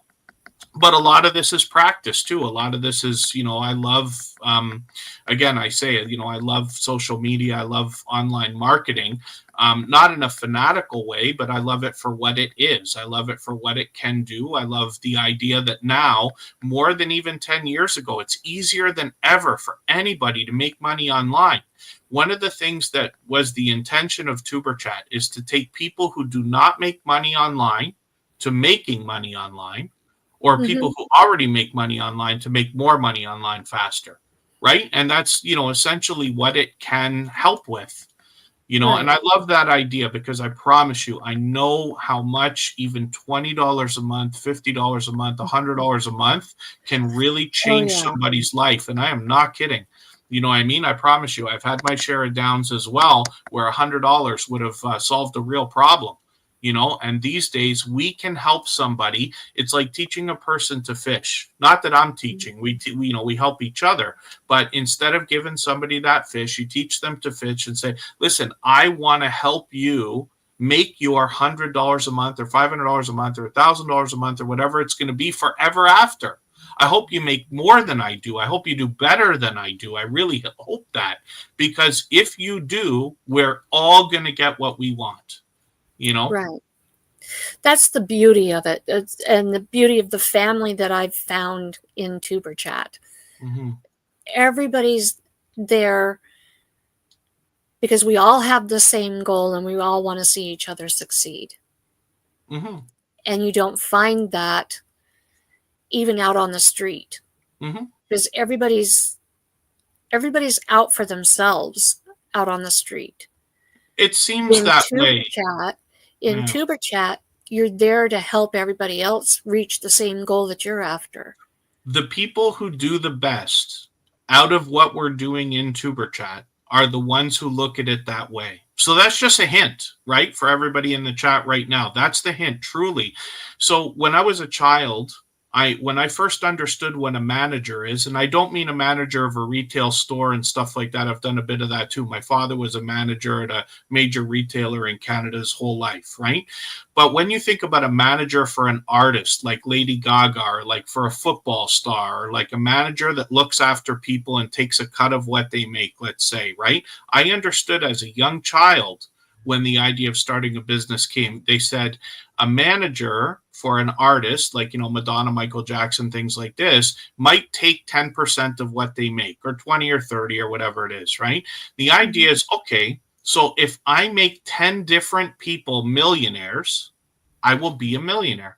It's guaranteed, right? So I understood that. And, you know, and the idea of religion and this and that, when I was a young child, my parents, we used to go to church like every Sunday. I was a part of Sunday school. We go to Bible school for a week out of the summer and this and that. So there was a bit of that. Again, never religious fanatic, but I do understand some of those things and believe a lot of the lessons that are learned there. Typically, when you give to others more than you expect to receive, that's the hook that I put on that. More than you expect to receive, then you will get all that you want. And it turns out you will actually get more. But you have to truly be able to say to yourself, look, I'm going to help you, but I want you to make more than me. And if you, for anybody that would notice, right? When I started on YouTube, I started running channels for somebody else. That person now has multiple channels that exceed 100,000 subscribers in total between them. One of the channels has 70,000 or whatever it is now, much more than myself, right? If you think about it, they have 100,000, I have 10,000. That's all I was going for. You know what I mean? We can all aim for 100,000 if we want to. Many of us can get there if you really, you know, can put the time into it. It could take a few years, but we can do it, right? If you want to. But the idea comes from I have to give to others much more. Right. And then I promise you I'll get what I want, you know, absolutely. Yeah. So as we've seen even in chat today, we all need to have at least one moderator in chat. 100%. Yes. Even the littlest channel. But what I've noticed in, you know, just since even early on in my channel is the bot mods. I don't know what other name to use for them. Yep. I don't know all the lingo. But like Nightbot and Botrix and that. Can you tell us a little bit more about them? Are they beneficial for really small channels like mine? Do you have to pay for them? Nightbot is free. Know about them. Yeah, Nightbot is free, and I don't know how they do it. They're all free to a point. Botrix you can pay for. I don't. There used to be one called Bottissimo. I used to pay for that. I love that one. But it's just not there anymore. I have a feeling it's people from Bottissimo that went and started Botrix, but I might be way off in that. I can't be sure. So you can pay for them, and some of the paid services are helpful, let's just say. But I believe everybody can benefit from that. And the number one reason why is because hopefully everybody's utilizing whatever social networks they enjoy to help promote their YouTube channel. Nobody has to, but it is a way of free advertising or free promotion, essentially, right? Instagram, Twitter, Facebook, obviously. TikTok's a bit different because you can't just post the same stuff. You got to kind of do it on TikTok, let's just say. But you can. And then when you have other social networks, you can get Nightbot to say, follow me on Instagram. Follow me on Twitter. Follow me on Pinterest. That way, if you change directions someday in the future and say, you know what, I'm doing better on Instagram than I am on YouTube, you still have an audience over there, right? The Tuber Chat channel has 1,000, I think, on Instagram now, as an idea. If the Tuber Chat channel went down tomorrow and we lost 5,000 subscribers, we still have 1,000 people on Instagram. You know what I mean? Or whatever it is, however, you know, and an email list and this and that. But the chat bots, I call them chat bots, but the chat bots like Nightbot and Bottissimo and all, they can help with that, where your moderators don't have to then. There are a lot of people out there that are very generous with their time, that are willing to help. They'll drop any links you want. They'll pay attention to the chat. They'll welcome everybody and everybody else, everything else. I just don't want to take advantage of that. You know what I mean? And I'm sure nobody feels taken advantage of or anything, you know, along those lines. But the idea is if we could make the streams that we do or premieres as enjoyable for the mods as they are for everybody else, wouldn't that be wonderful? And that's the idea. Right.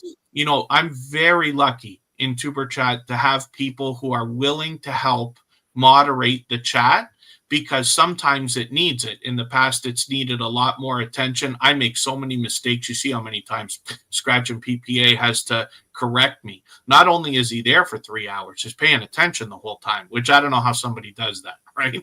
But Right. but we hope that people enjoy the streams at the same time.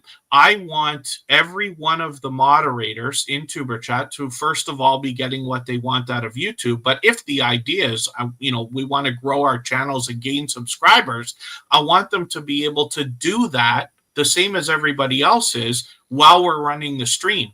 Not just dropping links and not just, things like that, reminding everybody. I mean, Pete goes over and above, all of the moderators do in their own ways, but you see some of it, like when I play those clips from the interview series, Pete comes up with a paragraph that he puts in the chat.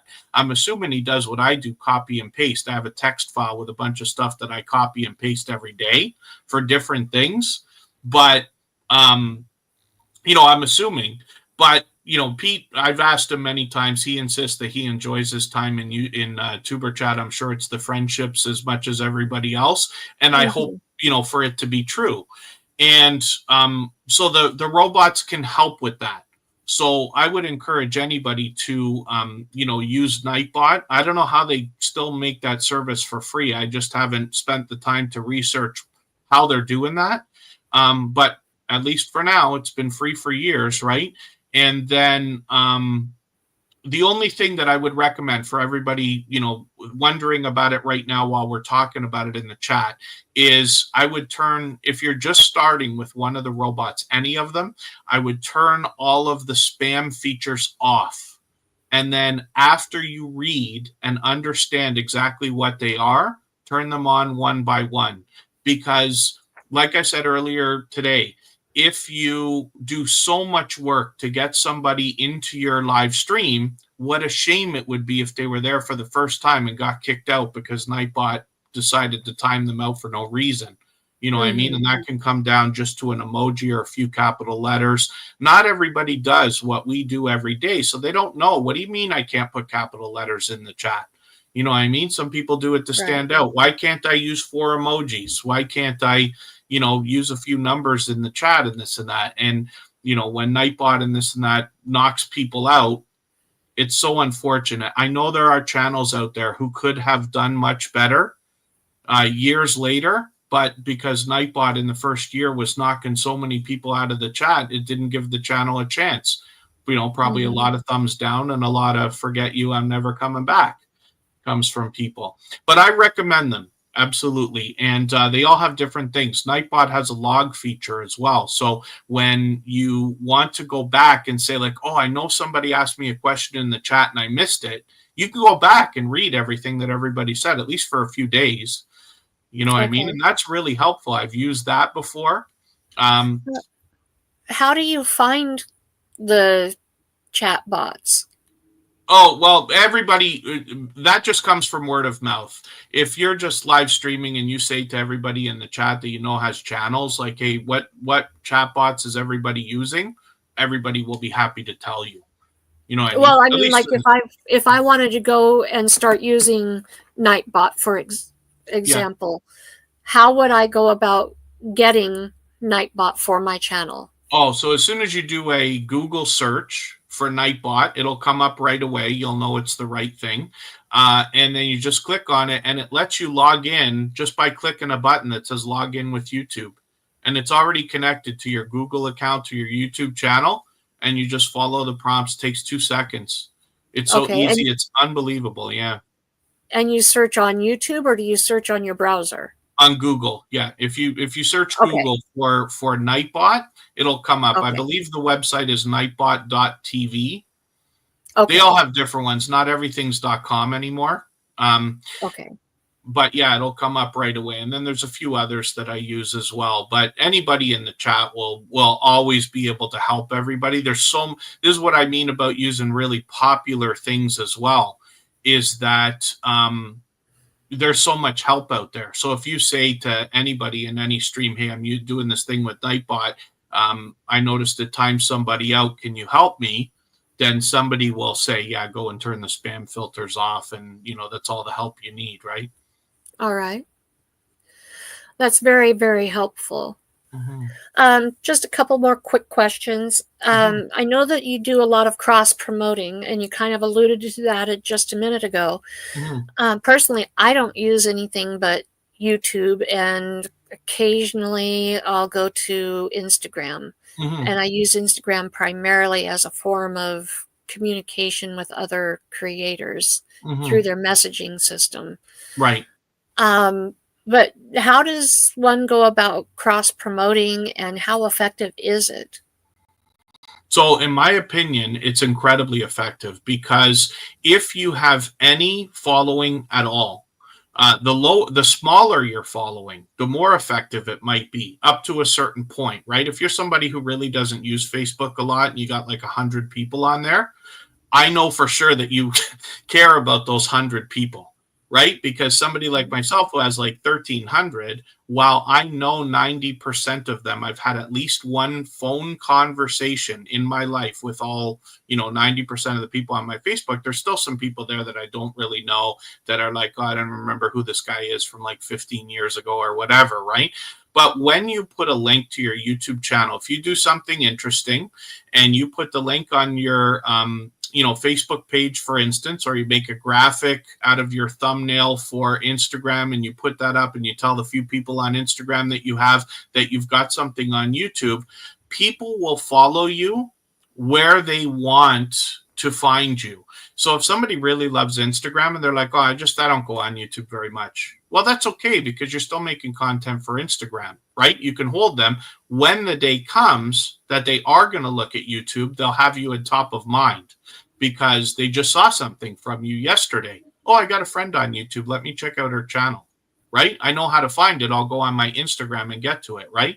And this can really help. I've heard from many people that Reddit can be helpful. This is one of the two reasons why I share on Reddit. So Reddit I do, number one, because it's incredibly easy. It's fast like Twitter to just fire a couple buttons and your thing is out there. But Reddit also is like a search engine where people are constantly just looking to doom scroll. They just want, whatever everybody's posting, people get sucked into following interesting things. I've heard it works well for gaming channels more than anything else. But if you are doing, let's say, a garden update, or you happen to be, growing some bell peppers, if somebody on Reddit, which there's millions and millions and millions of people, is looking for bell peppers that day, they might come across your video and then come into your YouTube channel and say, oh, wow, this is really cool. I didn't know that there was somebody growing bell peppers on YouTube. I'm going to follow you. And that can be a way to very slowly trickle in an audience, because everything we put on the internet is searchable, or almost everything, right? And I don't know if this is true. I heard a statistic the other day that says the videos that get the most views on YouTube are ones from 10 years ago. Hopefully everybody here is making some evergreen content, things like, a lot of our homesteading friends might be doing recipes, or literally like how to grow. Somebody in the chat earlier said that they had one plant interfering with the other plant. I think it was Canadian Family Life that said echinacea was interfering with somebody else, but I could be wrong. But somebody on YouTube can fix that. But people are forever going to be searching on the internet, however the internet looks 20 years from now, for echinacea. When they do, there's a chance they're going to hit Canadian Family Life's video if they make one about that, right? This is how the internet can really help and how cross-promoting can help. So I wouldn't recommend that somebody go out and join 5 social networks and say, okay, it's finally time for me to do TikTok and Instagram and Snapchat and everything else, because if you're not using it and you don't already enjoy it, it may not be as helpful. It's almost like a force in the universe, as ridiculous as that might sound for the internet, but I think it's absolutely true. You will always do best on the networks you enjoy. I don't believe there's anybody in the world that's like, well, I really hate Twitter, but people just keep following me and I can't stop making money over there, so I have to do it. You know what I mean? Nobody ever says anything like that. It's more like, well, I like this one more than that one. I have more people here than there, but a little bit from everywhere helps, Yeah. Okay. All right. And then finally, you typically do raids after your show when there's something to go and raid. Right. I was watching one of the other interviews that you've done, where you encouraged creators to raid often. And can you explain what a raid is, how it's done, and why it's important? So a raid is a term that we took from Twitch. That's literally what they call it over there. On YouTube, they copied the idea years later. It's called live redirect. And what we mean is that they're going to redirect people from your chat into somebody else's chat when you're finished. So in Twitch, there's actually a way to do it on command. You could say, okay, let's go raid over there right now. Your moderators can click a button and it starts sending people over. Whereas in YouTube, it's when it ends. It does it automatically. You have to set it in the background and there's no button to push that says, okay, raid now, right? But the idea is that you've already got however many people. I'm just going to look right now. Mine says 24 watching right now, right?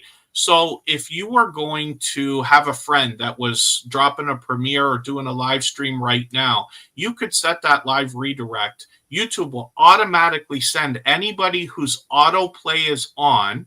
If they typically have the autoplay on while they're watching YouTube videos, it will automatically send them over there. If they don't have the autoplay on, it will put it up as, Karma suggests you go to this channel and they can click it if they want to, right? And usually I find maybe a third, somewhere between a quarter and a third of the people go over. So with 24 people right now, you could send everybody. Some of the people will leave because they'll be like, oh, I was watching, Karma and Kevin together and then I'm going to go cook dinner. Right. But some people will be like, oh, I didn't know what to do. I think it's a wonderful thing because when I started on YouTube, they didn't have that yet. And I remember being in somebody's live stream. There's a lot of people who are talking, having a good time. And they're like, okay, guys, I got to go. So we'll see you next time, and off. And then you're like, oh, I'm kind of left in the middle of outer space here. What do we do now? Whereas this gives us a chance to almost do like bar hopping, or, we're going over, we just had dinner at one person's house. We're going to have a coffee at a friend's house, like that Progressive kind of thing. dinners. Yeah. And you can give somebody else a head start by saying, hey, I got 24 people over here, whatever it is. Maybe 8 people are going to come over and hang out, 6 or 8 people, because it gives somebody a beginning. You know what I mean? Mm-hmm. So that's where the benefit comes in. It's in the YouTube studio. I don't know if you could do it from a phone. I really don't use the phone very much. So forgive me for not being certain, but I think you can only do it from a computer. But you go into the live stream that you're either planning. You could do it far in advance when you first set up the live stream, or you could do it while you're on. And in the background, there's a button called Customize for the live stream that you're on. And at the bottom, there will be something for redirect. And then you can put in the URL. It might let you search, and it gives you the option to raid into something of your own first, like if you're going to drop a premiere and then raid into a live stream. Or you can click to look at other people's stuff. It'll show you a bunch of people that are live right now or have things coming up, but you can override it by just putting a URL at the top if you wanted to raid somebody specifically that you don't already see on the page. Okay. I was just looking to see if it would show up our current live on my phone, and it's not. Again, I'm unsure. Anybody could feel free to correct me in the chat if you know better than I do about the phone, because I probably should look at it more, but I don't use it for YouTube. If I'm on YouTube, I am 99% of the time on a computer. Which one you want? I'm live right now. Okay, well, I'll have to look into that, and I'll have to try to do that for my next live. In fact, I have a live. I'm going to start a new series tomorrow. Talk about it Tuesday. Yeah, Taco About It Tuesday. And I have one person that's going to be coming on as a panel member, and I'm actually looking for 1 or 2 more people that I can trust to come on and just hang out, just talk about it, whatever that is. Yeah. And just hang out, have fun, kind of doing it earlier so that we can catch those that are in the later time zones. Mm-hmm. Yeah. And just hang out and have fun, and just kind of hang out. Yeah. It sounds like a good Talk idea. about it. I know lots of people like panels. I've thought about doing them even myself once in a while. I miss some of the things we used to do in the earlier days when we weren't quite as busy, where somebody would be live, like some of our moderators. I used to be on with Corinne's Life all the time, or frequently, and Makeup Mom and Son and Sam Slogs Trains and More, and Rock Chick Beauty would be in there, and a few other people. Moz 6510 Models would join them. Some of these channels, but yeah, we used to like hang out, and it was more of them, and I'd hop in and out here and there. But I love doing that, and I've thought about doing it again.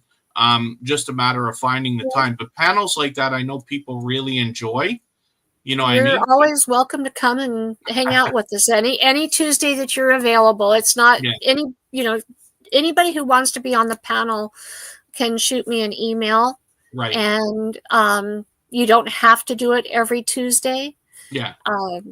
Just whenever you would like to, shoot me an email. My email is always available in the About section on my channel. Right. Yeah. So anyway, at this point, if there's any questions that you guys have that we haven't covered or whatever, we'll take just a few minutes. I know we've been on for a little over 2 hours, and I'm sure you're getting tired, Kevin. Longer than you expected, no, but I know Kristen will be thinking about dinner. She made soup earlier today. We had prime rib for Christmas, and then she saved some of it to make soup. We're eating that. I have a bowl of it beside me right now, but I'll be eating dinner in a minute. We'll be having lasagna, as a matter of fact, my favorite. Sounds and then wonderful. I know Jaden said he might be live right now, and then I know he was asking a question in the chat, so forgive me for skipping that. But Jaden, when you're on StreamYard, Jaden's a longtime friend. He's been with me probably 4 years as well. When you're on StreamYard, you can click on the settings for your camera, and then you could just turn your camera on or off, and there'll be an option in there to add an avatar. Just got to take the time and go through the settings, but it'll be pretty straightforward. Yeah, hopefully we didn't miss anything. But thank you, everybody, again for being here. And thank you, Jessie Miller. She clarified, you can't do the live redirect from a phone right now, but YouTube's doing a lot more focusing on the phone so that we can run our YouTube channels a little bit better than having people like me constantly say, oh, you really should be on a computer if you're going to do some of the most important things. You know what I mean? Yeah. Right. Yes, prime rib does sound good. It's one of my favorite things. I used to work when I was a DJ. So one of the nightclubs that I worked in that was extremely popular in Toronto had a restaurant downstairs, and it was on what we call King Street, but it's like the most expensive real estate in Toronto, right? So, even in 1990, whatever it was, the steaks were $25 and this and that. But the chef taught me a lot while I was there. That's where I first became a manager, because I used to just be a DJ and I started running the places. And the chef was teaching me about the kitchen, and I do not like working in restaurants at all. I've done a bit of that, and I did not like it. But this guy taught me, I said, oh, can you just make prime rib every week? He goes, no, man, you can't have prime rib every week. It's got to be a special.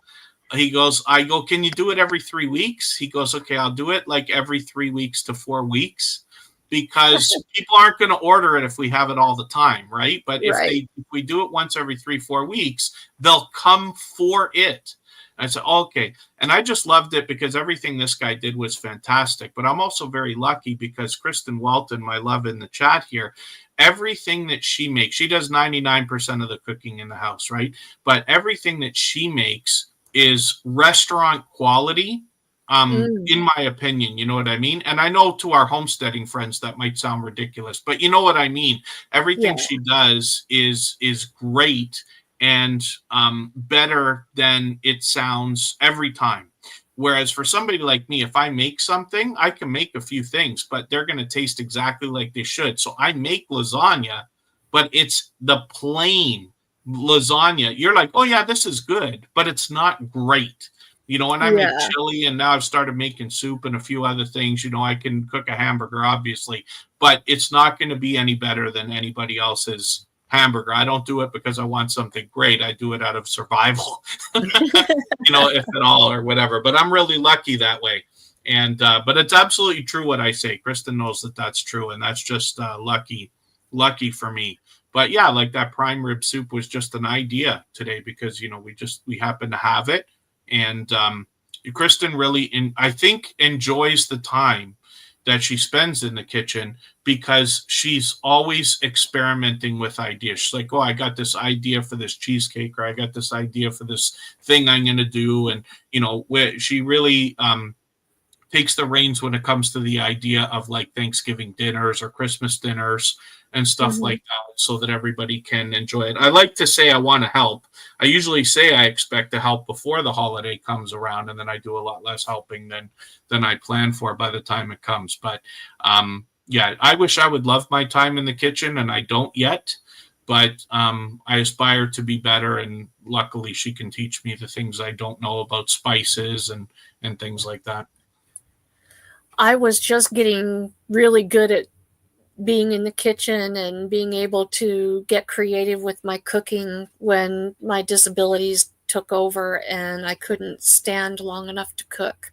And so now my husband does the bulk of the cooking, and we survive. Yeah.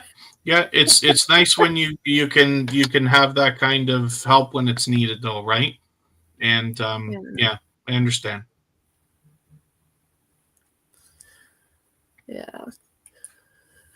So anyway, I don't see any more questions coming through. So I guess we will wrap this up. I want to thank you, Kevin. Yes. Well, thank you for having me on. Forgive my delay. Karma asked me how many months and months ago about the idea, right when you started the series, I think, actually, right? Just a few months after, yeah. Yeah, it was a while back, and I've been saying it since the summer. I kept on thinking I'm gonna have more time, and only for positive reason. But there's been one thing after another that's just taken up more time than I thought. I'm a bad judge, unfortunately, of how much time things are gonna take. So some of the things I think, oh, this is gonna be a drag. It's gonna take all day. It only takes an hour. And then there's some kind of things that I'm like, okay, we could get this done in one day, and it drags on into almost a week, So unfortunately, that's just the case. But things should open up now. But I'm happy to have been able to be here, and thank you everybody for coming in. Absolutely, this is the most I've had in a live so far. So thank you for drawing everybody in. You did it. I didn't do very much. I shared on YouTube like I usually do. We talked about it a couple of times, but because I think one of the biggest things is because you set them up so far in advance that, I say this all the time lately, but it gives everybody the opportunity to see, for most of the people in the chat here, it probably got recommended at some point. Oh, why is Kevin on her thumbnail? Oh, look, she's going to talk to Tuber Chat on this day, and then, hopefully that was helpful. But I saw that you did a great job with that right away. And like I said, you put it so far in advance. This is what I wish to drill home as an idea for a lot of our friends in the Tuber Chat family. I know not everybody can do it. It may not be appropriate for every video or premiere, but if you can, this today is an example of how it can be helpful, because I really didn't do that much when it came to helping. I put it on Reddit. I don't know. That's probably where the troll came from. Then I put it on the Tuber Chat channel and my own. But I believe I think everybody here probably got to it through the YouTube, either your work promoting it or the one share on the community tab. A lot of it depends on who the guest is too. I'm sure that it can. Yeah. If people know who the guest is, they all want to be there. If they don't, well, it's kind of like, maybe I'll check them out. It makes sense what you say. Yes, I understand. Yeah. Anyway, I truly do appreciate you, Kevin. You have done so much for me. I've learned so much from you. My channel has grown. I can't even begin to tell you how much just since coming to Tuber Chat. Right. Your service that you provide, it's invaluable. You can't put a dollar sign on it. I appreciate what you say. I'm really there just to facilitate and talk for a few hours while everybody's doing their thing. But I know everybody appreciates your support as well. You know what I mean? When we got a lot of people who do everything they can to be around there as much as possible and do a lot for a lot of people. So that's why the thing works, you know, and I'm just there to talk while we do it. So. All right. Yeah, thank you. I will enjoy the lasagna. Yeah, and salad and garlic bread, by the way. Yes. Yeah. Yes, I am. Dan, thank you for mentioning that. I am getting so close. My 1-year tuberversary is coming up on the 12th, and I have a personal goal of reaching 425 subscribers by that date. I'm actually getting fairly close. I know it's a week away. I'm still holding out hope I can get there. I believe it can happen. But likely, I do need help. I need you guys to share it out. Those of you who have already subscribed, I need you to share it out and help me reach that goal. Sharing it's is not the only biggest my thing. 1-year tuberversary, but it's my birthday. That would be the most awesome birthday gift. Wow, yes, for sure. On the 12th? What's on that? The 12th, on the 12th of January is your birthday? Yes. Yes. I uploaded my first video on my birthday. Oh, very good. Yeah. Okay. Yeah. Anyway, with that, if there's no other questions, I will go ahead and wrap this up. I want to, again, thank everybody who's been here. I want to thank my mods for being here throughout the whole 2 hours and 20 minutes. Thank you for being here and helping out today. Thank you for sticking around throughout the whole interview. I've had a wonderful time. I appreciate your activity in the chat. It's helpful. Please be sure and hit the thumbs up on your way out if you didn't catch it on the way in. Share out the interview. I'm sure that there's some things that people don't know about Kevin or about his activities on YouTube. And I will be back tomorrow night with Taco About It Tuesday, my first episode of that. I'll have a video out on Thursday for Thought for Thursday, and then I will be back on Monday with another guest. Right off the top of my head, I can't remember who it is that I have coming on Monday, but it will be another good one. Yes. So with that, I will say goodbye and thank you again. Catch you next week. Okay. Thanks, everyone. See you soon.